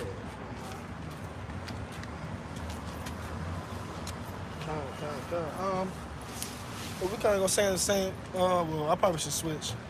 What was you want me to be on this side? Yeah, no, you kind of taller. Oh. Cause my face kind of cut off. Scoot down some more. But you gotta be close to the camera. All right. Yep. So we're kind of still on the same beat, but 2 Timothy chapter 3, verse 1, right? About the times that's, coming, right? Brothers was going into it. Like the brother just, through the Spirit just said, man, this is prophecy, man. And that's what the men of the Lord are out here doing. Any true men of the Lord, they're going to be bringing down prophecy. As a matter of fact, if you can hold that, if you can get Revelation 19:10, right? Let me just start off with that. Right? Because anybody claiming to be a man of the Lord, anybody claiming to come in the names of Yahweh, Hashem, Yahweh Shai, they're going to be doing exactly what the scripture's saying. Yep, 19:10. Make sure it's working. All right. This is the book of Revelations, chapter 19, verse 10. It says, "And I fell at his feet to worship him. And he said unto me, See thou do it not." Right, John the Revelator, right? Because that's who's speaking, right? You seen the angel. He dropped to the ground to give honor and glory to the angel. But what did the angel say to him? He said, I see, do it not, right? Read on. It says, "I am thy fellow servant and of thy brethren that have the testimony of Yahweh Shai. Worship the Most High, for the testimony of Yahweh Shai is the spirit of prophecy." That's right. So what? The angel told him, hey, look, I'm just a fellow servant of the Most High, because that's all we are, right? That's what the word angel goes into, right? A messenger. We're just messengers of the Lord, right? So what? He said, worship the Most High. Worship Yahweh, right? Him having the testimony of Yahweh Shai, which is what? The spirit of prophecy, right? Right? So if you have the testimony, right? It's the spirit of prophecy. So if the men you listen to, the men that you learning from ain't bringing out no prophecy, then they're not coming in the spirit of the Lord. So I just wanted to bring that out. And you can jump to 2 Timothy. Yep, this is the book of 2 Timothy, chapter 3, verse 1. It says, "This know also, that in the last days perilous times shall come." Right. Just know that's also that in the last days, right, perilous times will come, and we are in the last days, right? When the Lord was on the scene, what did he say? He said the kingdom of heaven is at hand, right? So 2,000 years plus in the future, how much more now are we in the last days, right? We're in the last hours, minutes, seconds of the last days, man, right? So these perilous times, right, are to come, but what? They're already here. They're already starting. You can see the things that are going around and happening in the world. You'll know that perilous times are definitely already here, but what? They're only going to ratchet up. They're only going to get worse, man. I'm going to get that word perilous real quick. Just to get that definition. Perilous. Real quick. That word perilous goes into what? It says full of danger or risk. So the times that we're in and the times that are going to increasingly get into, right? Perilous times are going to be full of danger and risk. It's going to be a risk to do the everyday things that you average everyday Babylonians, Americans take for granted, man. Going outside, walking around, right? Carrying food, right? In this day, you ain't going to be able to let nobody know that you got food or that you got resources, right? When it gets worse and worse. You can get, you ain't got a precept, you can get 2 Corinthians 15. Yep. I'm going to read some more. It says, dangerous, hazardous, risky, unsafe, treacherous, right? So it's going to be risky. Let me get that word hazardous, right? Risky, dangerous, right? Treacherous, right? Hazardous because of presenting or hidden or unpredictable dangers. I'm going to read that again. Treacherous, hazardous because of presenting, hidden, or unpredictable dangers. So the dangers that's going to be about, it's going to be unpredictable, man. You ain't going to be able to predict what's going to go on. You're going to have to make a decision on whether or not you want to go outside, whether or not you want to even look out the window. Right? You're going to have to make a decision on whether you want to pick up everything and leave and walk and go somewhere, right? Because of the lack of resources that you might have where you're at. So what? The everyday decision that you people take for granted today in this time, right? It's going to be a life or death decision you make in these times, man. we can start at. We can just start at 1, and we can read down. This is the book of 2nd Ezra, chapter 15, verse 1. It says, "Behold, speak thou in the ears of my people the words of prophecy." Right. Behold, speak thou in the ears of my people. Right. The Lord's people. Who are the Lord's people? Right. Starting off with you, so-called Negroes, Latinos, and Native Americans, man, who are the true biblical Hebrew Israelites. Right. It says, speak the word. Read again. It says, "Behold, speak thou in the ears of my people the words of prophecy." Right, and that's what we're doing. We just read Revelation 19 and 10, right? The testimony of the Lord is the spirit of prophecy, right? So we're speaking the words of prophecy in the ears of the Lord's people, man. Right, telling them what's going on, telling them what's happening, right? And to prepare themselves mentally and spiritually to get right, to be Lord willing, saved and delivered from all the hell and chaos that's about to ensue upon the face of the earth. Got it. It says, which I will put in the mouth, which I will put in thy mouth, said the Lord. That's right, which I will put in thy mouth, saith the Lord, right? So we're not coming on our own van opinion, right? Coming saying what we think, how we feel, right? No, we're coming, thus saith the Lord, thus saith the Bible. Right? You got it. It says, "And cause them to be written in paper, for they are faithful and true." But they are faithful. As a matter of fact, if you can get something real quick, just to back up what I just said, we get Matthew 10 and 27, or 10 and 20. It's one of those. Once you get that, I'll let you know. Because what? It's not, just to harp on the fact, it's not our own words. We're not coming, the things that we bring out, we don't just bring out because that's what we feel, right? It's the Lord that speaks through men. It's the Lord that bring these messages out. He brings them out through men, man. And then that's what he's always done, right? So if you have a problem with hearing something from men, or taking order, or taking direction, or listening to somebody, right? Thinking that the Lord is going to come out of the heavens and come tapping on your shoulder and tell you everything that's supposed to happen and how it's going to go down, right? That's contrary to how the Lord gets down, man. You got it. 10, 20.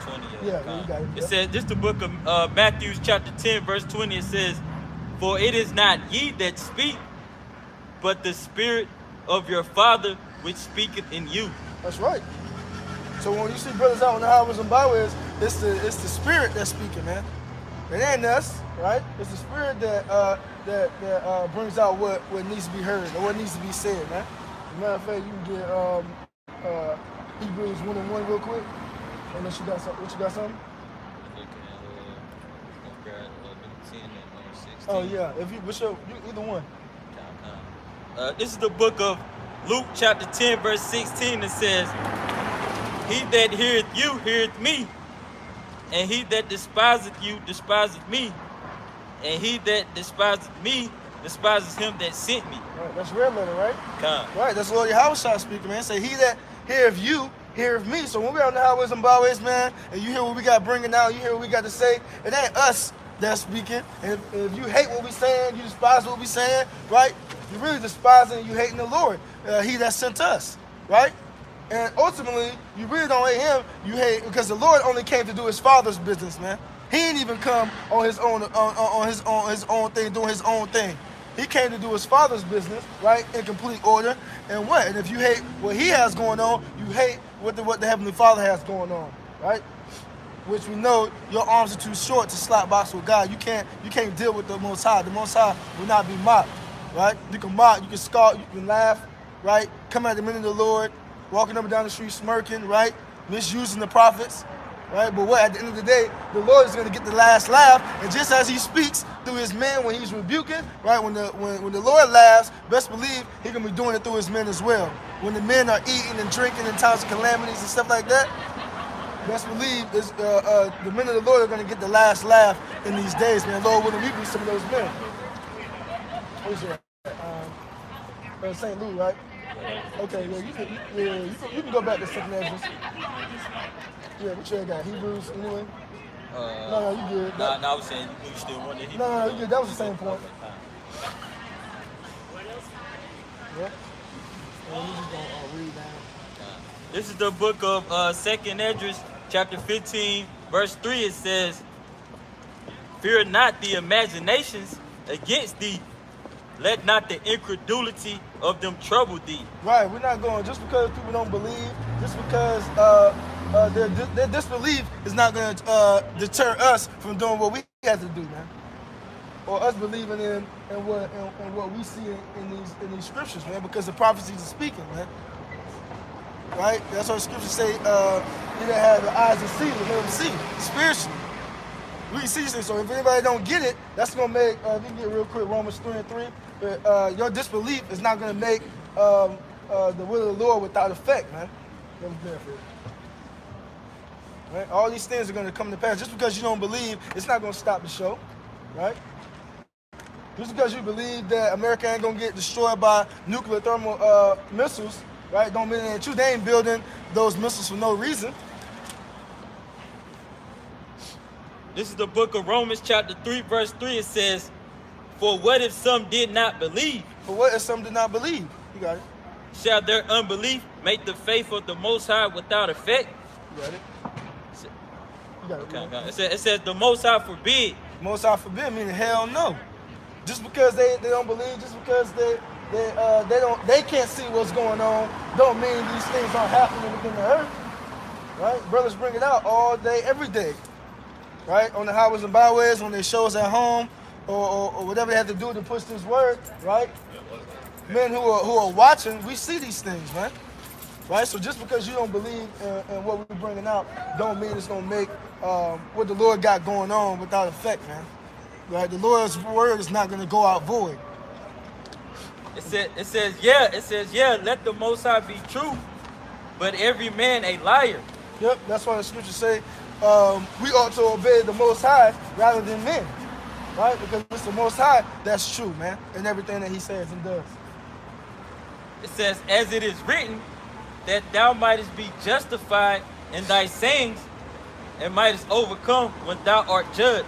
That's right, because that's why we don't come with our own vain opinion. We don't come what we think. We don't come how we feel, right? That's why at the end we're going to be justified in our sayings, because we're coming, thus saith the Lord, thus saith the Bible, and the Lord is never wrong, right? The Lord's word is perfect, man, right? And that's pretty much it right there.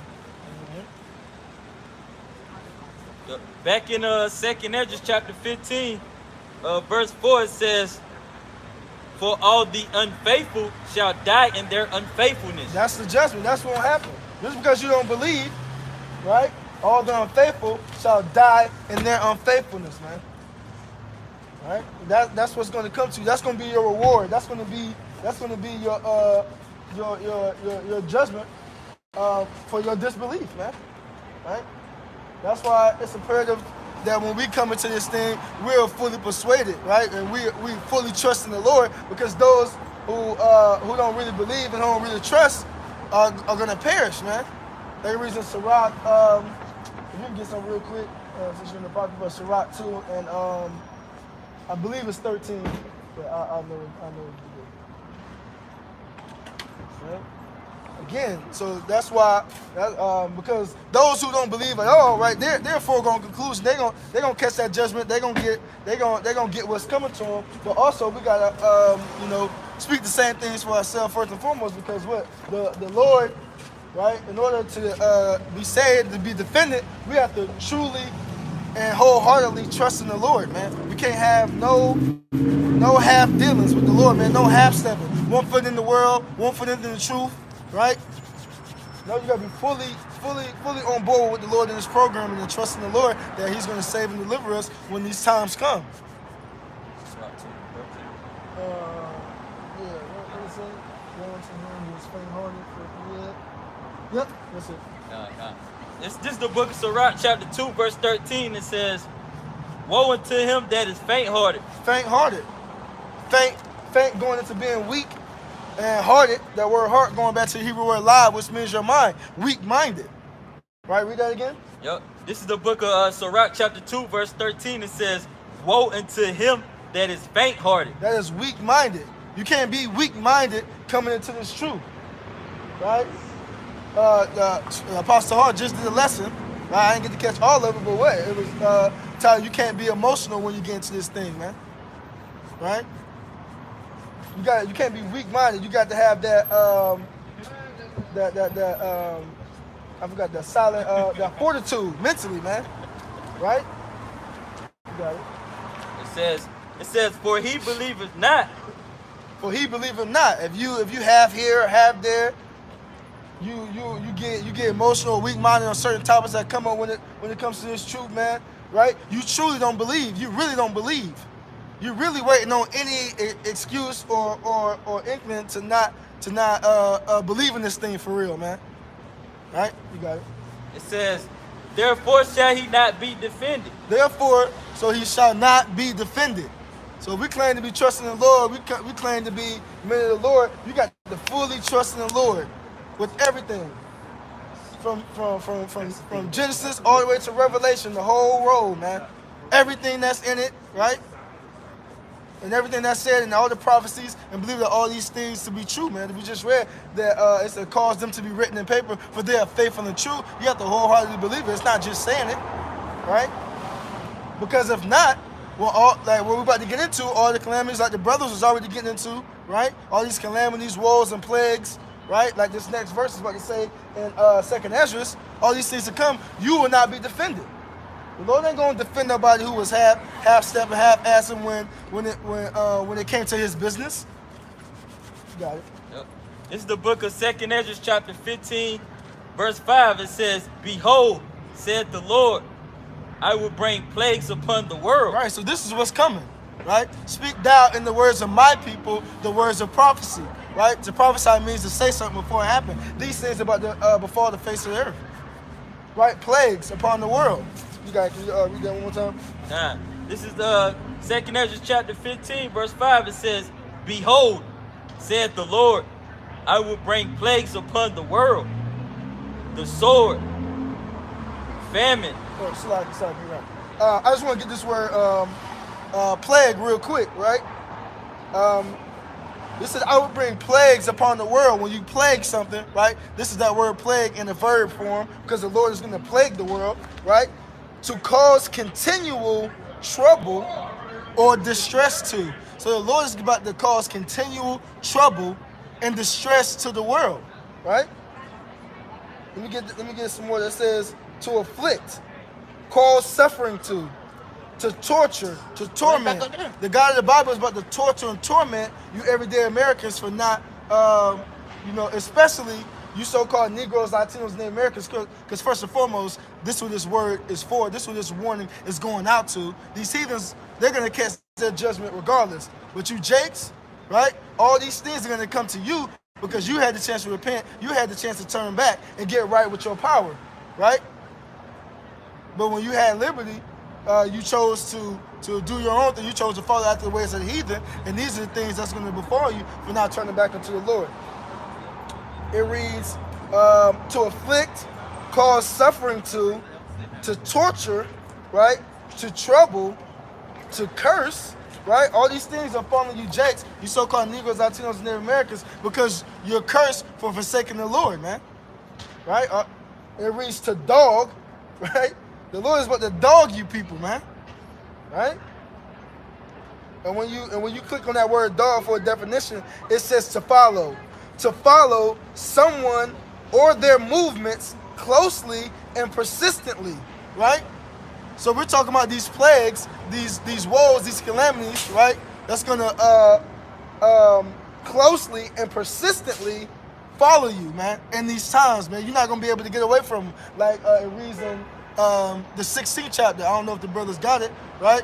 That the sinners of the Lord's people, then they shall not escape these calamities and plagues and woes, right? You're going to be stuck in them, right? Because once the Lord has you in his crosshairs, none can deliver out of his hand. You got it. That's on that book. If you can start from the top, Brother Deshaun. Con, this is 2nd Ezra chapter 15, verse 5. It says, behold, saith the Lord, I will bring plagues upon the world, the sword, famine, death, and destruction. The sword and famine, right? The brothers was going into with the sword coming, it's better to get put down by the sword, right? But that sword means symbolic for destruction, man, right? And famine, a famine is a lack of something, right? Lack of resources, which we know is going to go into the food and a whole bunch of other stuff that people take for granted right now, right? So the sword and famine on their own cause death and destruction. Famine, starvation, cannibalism, right? The sword, guns, knives, bats, chains, locks in the sock, whatever you need to get ahead on somebody else in these times, that's what people are gonna do. So the sword, famine, two things that cause death and destruction on their own, right? And then the Lord doubled down on it. The sword, famine, death, and destruction. That's what's coming to the face of the earth, man. Right? Let's get real quick, Ezekiel 7:25. Right? That's the only thing that's coming, man. I believe the brothers already read earlier that evils and only evils are to come, man, to the face of the earth, man. Times are not going to get better. They're going to get a whole lot worse before they get better, man. I'm going at your It said 7:25. That's right. It says, this is the book of Ezekiel chapter 7 verse 25. It says, destruction coming. Destruction cometh, man. You got it. And they shall seek peace, and there shall be none. And they shall seek peace, and there shall be none. Right? Why are they going to be seeking peace? Because they were, people were what? Following after the ways of the heathen, right? Listening to the higher ups in this society, listening to your actors, your politicians, right? Your presidents, your prime ministers, or what may have you, people that are set up high in society. Now listening to them, that if you take this, if you take this this jab, you'll be all right. You take this Strong's G54 and 80, you'll be all right. You take this, you do that, you do this, you do that, you'll be all right. But what? The scriptures is plainly telling you that only destruction is coming. So when it comes, it's going to catch our people with their pants down, man. It's going to catch our people sleeping, right? And they're not going to know what to do. They're going to seek peace, but there shall be none, man. Right? If we can get that in 1 Thessalonians 5, right? That's why, and the brothers brought out earlier, if I'm not mistaken, Sirach 5 and 7. That's why the scriptures say to not to, huh? Yeah, come. Yeah. Oh, sure, I'll grab it. Huh? Yeah, you can get Sirach 5 and 7, and then after that, jump to 1 Thessalonians. Yep. Yeah. This is Sirach. This is the book of Sirach, chapter 5, verse 7. It says, make no tarrying to turn to the Lord. Make no tarrying to turn to the Lord. What does it mean to tarry? To procrastinate, to delay. Right? Make no tarrying to turn to the Lord. You got it. And put not off from day to day. And put not off from day to day. Look at our people in the world now. Our people don't put nothing off. Excuse me. As it pertains to things in the world, right? You so-called Negroes, Latinos, and Native Americans are proactive in their wickedness, super proactive, right? They pre-roll their blunts. Well, I ain't got time for this. I'm gonna pre-roll the blunt so I can just go through the day and smoke, right? They plan to do adulterous and wicked acts. Hey, look, when your baby daddy leave to go on that trip this weekend, I'm gonna stop by, right? Sleeping with the next man's wife, right? And as a woman, vice versa. Stepping out on your husband when you have a man, right? Christmas lights. They stop. Our people put up as soon as Halloween ends. Our people throwing up holiday lights, Christmas lights, and don't take them down until. I know some people in my neighborhood who still got Christmas lights up. There's Christmas lights on that tree right there across the street. So you know what I'm saying? So look, Jake, in this world, are proactive in wickedness, right? So how much more, it says, putting that off from day to day. So how much more as it pertains to something that pertains to salvation, turn to the Lord, seeking the Lord, man. Right? You got it. It says, for suddenly shall the wrath of the Lord come forth. For suddenly shall the wrath of the Lord come forth, right? We'll get that word sudden, but we know what that word sudden means. Quick, fast, swift, unexpectedly. So the wrath of the Lord is going to come when you least expect it. Right? You got it. It says, and in thy security thou shalt be destroyed. And in thy security, what do our people find security in? Right? We see niggas walking all up and down the street.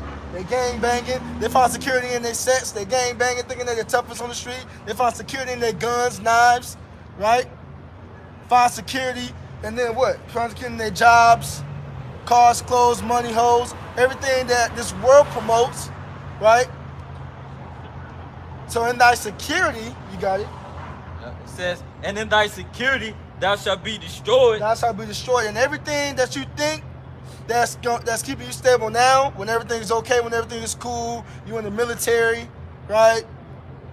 You got guns, right? You know how to shoot. You a bodybuilder. You into MMA, jiu-jitsu, whatever. Doing these things, right? Thinking that you something when things is kind of going all right now, but when the Lord, you got to read that last part. It says, and perish in the day of vengeance. But when the Lord enacts his vengeance upon this place, there's nothing that you can do to save yourself unless, right, you have repented and turned back, and you use this time that the Lord allowed you to get right. That's the only thing that's going to be able to prepare you for the times that's ahead, right? Getting this wisdom, knowledge, and understanding so that you'll be stable in these times. And if you could, since I quoted, if you jump to, if you can go to Isaiah 33 and 6.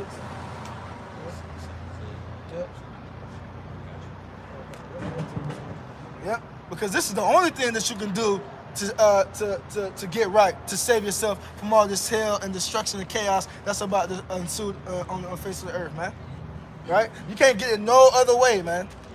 Can't try to go around, above, under, right? You got to do exactly what's required of you right now in the time that the Lord gave us in this time of grace. In the time of grace, right? It don't mean to continue in your wickedness, right? Because when you have a grace period, when you are backed up on rent, that grace period isn't allowed for you to keep accumulating debt. You're going to accept the grace period, and then you still going to continue to not pay on the rent. No, that time is used for you to chip off away on the debt to get right until you made back good again. Right? So another point, so if anybody's saying that, doing the laws of the Lord, following after the ways of the Lord is done away with, that's how you know they're going off, man. Because not following after the ways of the Lord is what God put us in this position in the first place. So why would the Lord allow us a grace period to continue to do it, right? But you got it. Yep. This is the book of Isaiah chapter 33, verse 6. It says, and wisdom and knowledge shall be the stability of thy times. What wisdom? What knowledge? The wisdom, knowledge, and understanding of Yahweh B'Shem Yahweh Shai, man. Right? This word, right? Everything that's involved with this 1611 King James Bible, man, with the Apocrypha in it. You got it. Yep. And strength of salvation. So this wisdom, knowledge, and understanding, right, is the strength of our salvation. Our salvation is predicated off of this wisdom, knowledge, and understanding. Without it, right, you ain't gonna get it. This wisdom, knowledge, and understanding is the key to our success, man. Right? It says the fear of Yahweh B'Shem Yahweh Shai is his treasure. The fear of the Lord is his treasure. What is the fear of the Lord? The fear of the Lord coincides with obedience. Right? When you go into fear, it goes into respect, reverence. Respecting the Lord. When you respect, when you fear the Lord, when you give him that reverence, what are you going to do? What does the scripture say? Them that fear the Lord, they do not disobey his word, and them that love him will keep his ways. Right? That's what it's all about, being obedient to the Lord. Right? And doing what's commanded of us to do, right? And in truth and sincerity. What is that? And that's what we treasure. That's what the men of the Lord treasure, man. It does not grieve us to put away the ways of the world. It does not grieve us to put down the weed, the blacks, the cigarettes, right? It don't grieve us that if you already gotten tattoos, to stop getting them. It don't grieve us to leave another man's wife alone, right? It don't grieve us to put away Christmas, Thanksgiving, Halloween, right? New Year's, Valentine's Day just passed, St. Patrick's Day coming up. It don't grieve us to put away the ways of the world and fully turn and follow out the ways of the Lord and keep the law, statutes, and commandments to the best of our ability, man. Because we know that the ways of the Lord was given to us for our betterment, for our good. You got it. Yeah, 1 Thessalonians 5:3. Yep. Just to get on that point that all these things that's about to come is going to catch our people lacking, man. For lack of a better term. Yep. This is the book of 1 Thessalonians chapter 5, verse 2. It says, for yourselves know perfectly that the day... You read one already? Oh, wait, you got it. you start with? Oh yes, yeah, verse 1. It says, but of the times and the season, brethren, ye have no need that I write unto you. Right, because if you pay attention, right, 2 Ezra 9:1, measure thou the times diligently in itself. And how do you do that? You take these scriptures, right? You take the Bible, right, the words of the Lord, the prophecies, and you link them up to real life events, right, that's going on. That's how we know that we're in the times that we're in, right? When we say these things, because we're using the scriptures as our measuring stick, man, right? And when you do that, you can't go wrong. You got it. So it's like, so it's like, I need not to write on you because the men of the Lord are doing these things to know exactly what's going on. You got it. Yep. Verse 2, for yourselves know perfectly that the day of the Lord so cometh as a thief in the night. That the day of the Lord so cometh as a thief in the night, man. Right? When you least expect it. The brothers was going into it earlier. The Lord being that thief, right? To steal back what's rightfully his in the first place, right? But what? The thief in the night is going to come and catch our people when they least expect it. Why? Because they're fully and totally submersed in the ways of the world, man. Right? Like we're going to, Lord willing, read when we get back into 2 Ezra, right? The world has exceedingly polluted, the wickedness has exceedingly polluted the whole earth, man. Right? And our people are fully following after that, man. Why? Because this world is being ran by the wicked, and what? That's who our people look after. Esau eating the so-called white man, right? So when the Lord comes back, they're gonna catch him totally with their pants down, man. Yep. It says, for when they shall say peace and safety. For when they shall say peace and safety, who's gonna be saying peace and safety, right? But again, the higher ups, who do they use to try to get to our people, right? Talking about your LeBron Jameses, right? All these basketball players, your football players, when they was pushing that jab, who was they pushing it on the hardest, right? Who they had speaking? They had the Chris Pauls of the world, right? They're pushing on our people, right? These things, the higher ups, the people that our people look up to in this society. When they say peace and safety, your politicians, your Barack Obamas, your Michelle Obamas, right? Your Kamala Harrises, right? When they say peace and safety, you got it.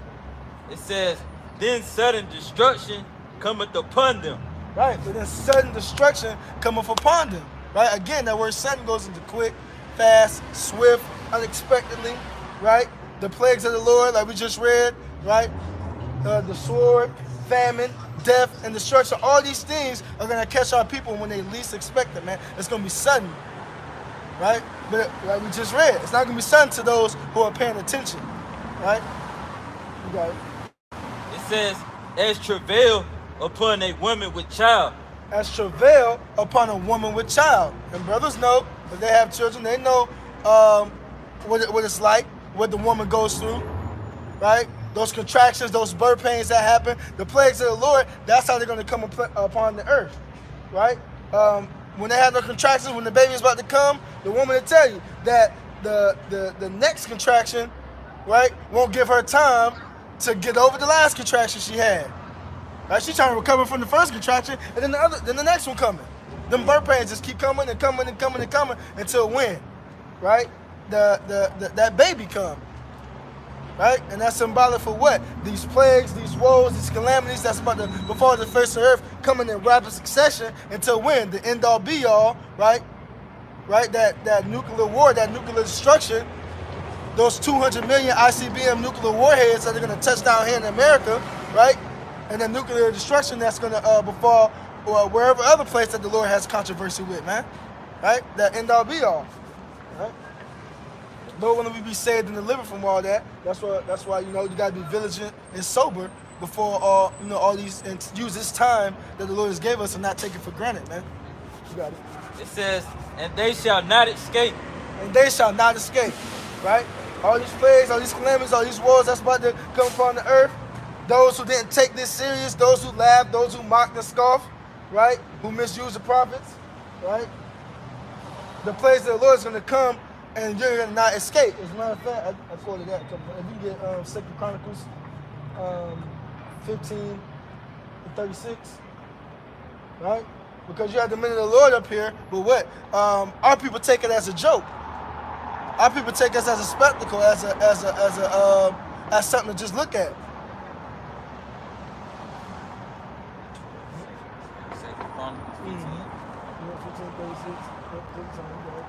And when they take it as a joke, we're just for entertainment up here. That's the apostles and the elders, when they all, they was always saying they're going into. Most of the majority of the views are just people who clicking to see something, right? The majority of people that's looking at the views ain't looking to actually learn something, right? They want to see if we talking about another group, or if we cussing somebody out at the camp, right? Or if we going in on somebody in Israel or something like that. That's when the most views come up. Controversy, drama. That's what people think this is all about. It's just a game, but it's not.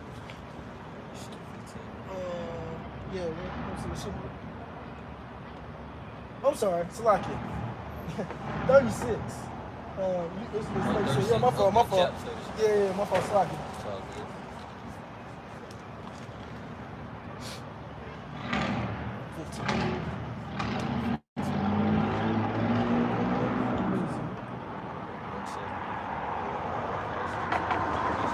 Yeah, that's it.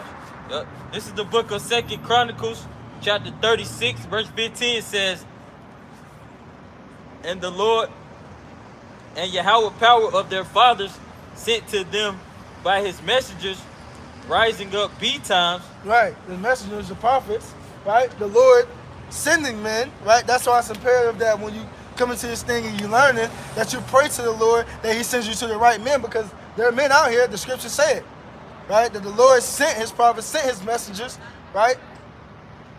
And that the Lord speaks to men. So when you read these things, you know that there has to be men out here teaching and preaching after the Lord's own heart, after the Lord's mind, right? The Lord said, "I shall give you pastors according to my mind," right? You got it, and that's who? Starting off with the apostles and elders of Great Millstone, man. And all the sincere brothers on down. You got it. It says, "And sending, because he had compassion on his people." It's like I skipped the part. And it says betimes. Betimes before what? Before all hell and destruction breaks loose. What we just read, right? "For the wrath of the Lord shall come suddenly. The Lord is bringing plagues upon the earth," right? The sword, famine, death, and destruction. The brothers was going into famines coming, right? Those dying of sword, dying of famine, starvation, cannibalism, right? All these things, that's what they come back into the earth, right? So the Lord sent the men of the Lord, his prophets, to tell you before all these things happen. Why? Because he had compassion on his people, which are you so-called Negroes, Latinos, and Native Americans. Don't nobody love the Lord's people more than the Lord himself, man. You got it. It says, "And sending, because he had compassion on his people and on his dwelling place." Yeah, verse 16. But they mocked the messengers. But what? They mocked the messengers. They go up and down the street, they cuss aside, they hop on the comment board, talking junk, calling us grapists, right? They're doing all these things, slandering us, slandering the men of the Lord, right? Talking junk, mocking the scoffing, even if it's just the smallest, clicking the video for the wrong reasons, man. You want to click on the video just to see if we're talking about Wi-Fi, just like the brother was saying, like, talking about somebody. That's not the point, right? That's not the point of why the elders and brothers do the things that they do. They do it because it's the work of the Lord, and there's edification to be done behind it, right? You got it. It's not for entertainment. It says, "But they mocked the messengers of the Most High and despised his words." But they mocked the messengers of the Most High. They mocked us, calling us bums, get a job, right? A couple weeks ago, what? A girl ran down the window and said, "Y'all look stupid," right? They mocked the men of the Lord, right? Bum says to get a job, right? You got it. "And misuse his prophets." And misuse his prophets. It's just the same way, mocking and scoffing, comment boards, using the men of the Lord, thinking that what we're doing up here is light, right? You got it. "Until the wrath of the Lord arose against his people." Yep, until the wrath of the Lord arose against his people, right? Like we were reading earlier, those plagues. When you go into that word plague, we read curse, right? That's why the wrath of the Lord is going to arise against his people, right? Because that's a part of the curses of us going off forsaking the Lord and his ways. The Lord said that what his wrath is going to fall upon us if we didn't stick to his way. And what our people, the scriptures say, ever since we left, our people have disobeyed the Lord ever since he delivered us out of the land of Egypt, still to this very day, man. So what, that wrath is still coming. That wrath didn't subside and then go away and then water itself down, right? It's just that the simple fact that the Lord, the vision is set for an appointed time. So when the major things, when the big things, when all the mass deaths, right, and killings that and deletions, right, that the Lord wants to go down on our people, they're set for an appointed time, right? And when the Lord really sets things and unleash everything, right, it's going to be no way to return. You ain't going to never go back to how it was. You got to read that last part one more time. Okay. It says, until the wrath of the Lord arose against his people. Right, again, his people being you so-called Negroes, Latinos, and Native Americans. Right. It says, till there was no remedy. Till there was no remedy, right? No remedy, no cure, right? There's going to be no remedy, no cure for the plague that's going to befall our people for forsaking the Lord, man. Right? Ain't going to be nothing you can do to get out of the hands of the Lord, man. Right? You know? Really, when these times come, it's going to be nothing to smile about, man. So where was you at, Sloppy? Did you have something real quick? Nah. Okay. Where's the back in Sarah? We can go back to, where's the second Esdras, right? Second Esdras. Yeah. We read Thessalonians, right? Yeah. Okay. Yep. We don't have none.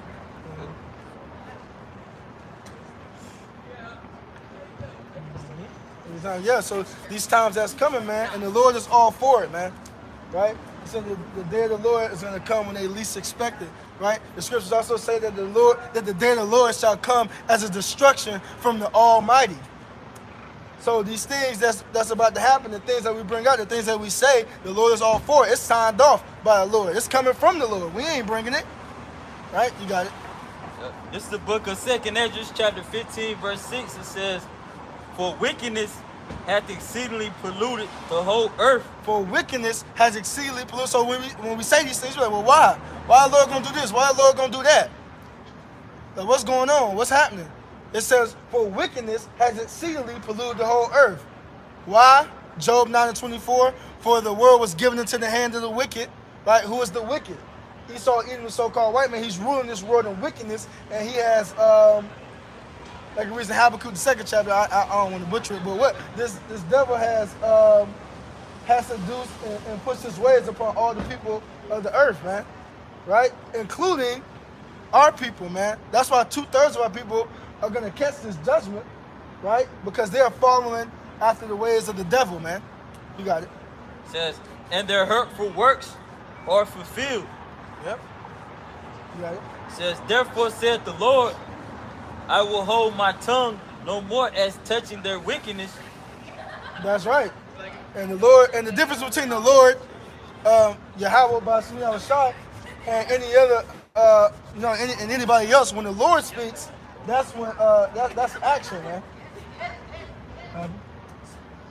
Close out. Oh, okay. Yeah, the difference between the Lord and anybody else, when the Lord speaks, that's action, man. So when the Lord speaks, things come to pass, man. That's why you see the men of the Lord out here on the highways and byways saying what they're saying, man. So all the things that's about to befall the face of the earth is because the wickedness has exceedingly polluted the whole earth, man. So, Israel repent, turn back, right, before it's too late, man. You ready? Hold on. How's that? You ready? Close out. That's. You want to bring out one more? Bring it out. But I mean, just you gotta close out. Look, get Acts. Make it quick. Yeah, Acts. What was it? Well, it's all good. I'm just going to close it out. Repent, before all hell breaks loose and destruction breaks loose out here, man. That's why the men are out here. Don't take it for granted. Don't take this time for granted. And with that, we're going to go and give our honor and glory and praises to the Heavenly Father and His only begotten Son. Yahweh, Ba'ashem, Yahushai, Ba'ashem Rakakadash. And we're going to give peace and love to the elect. Shalom. Shalom. Command that all men to repent everywhere. Yeah.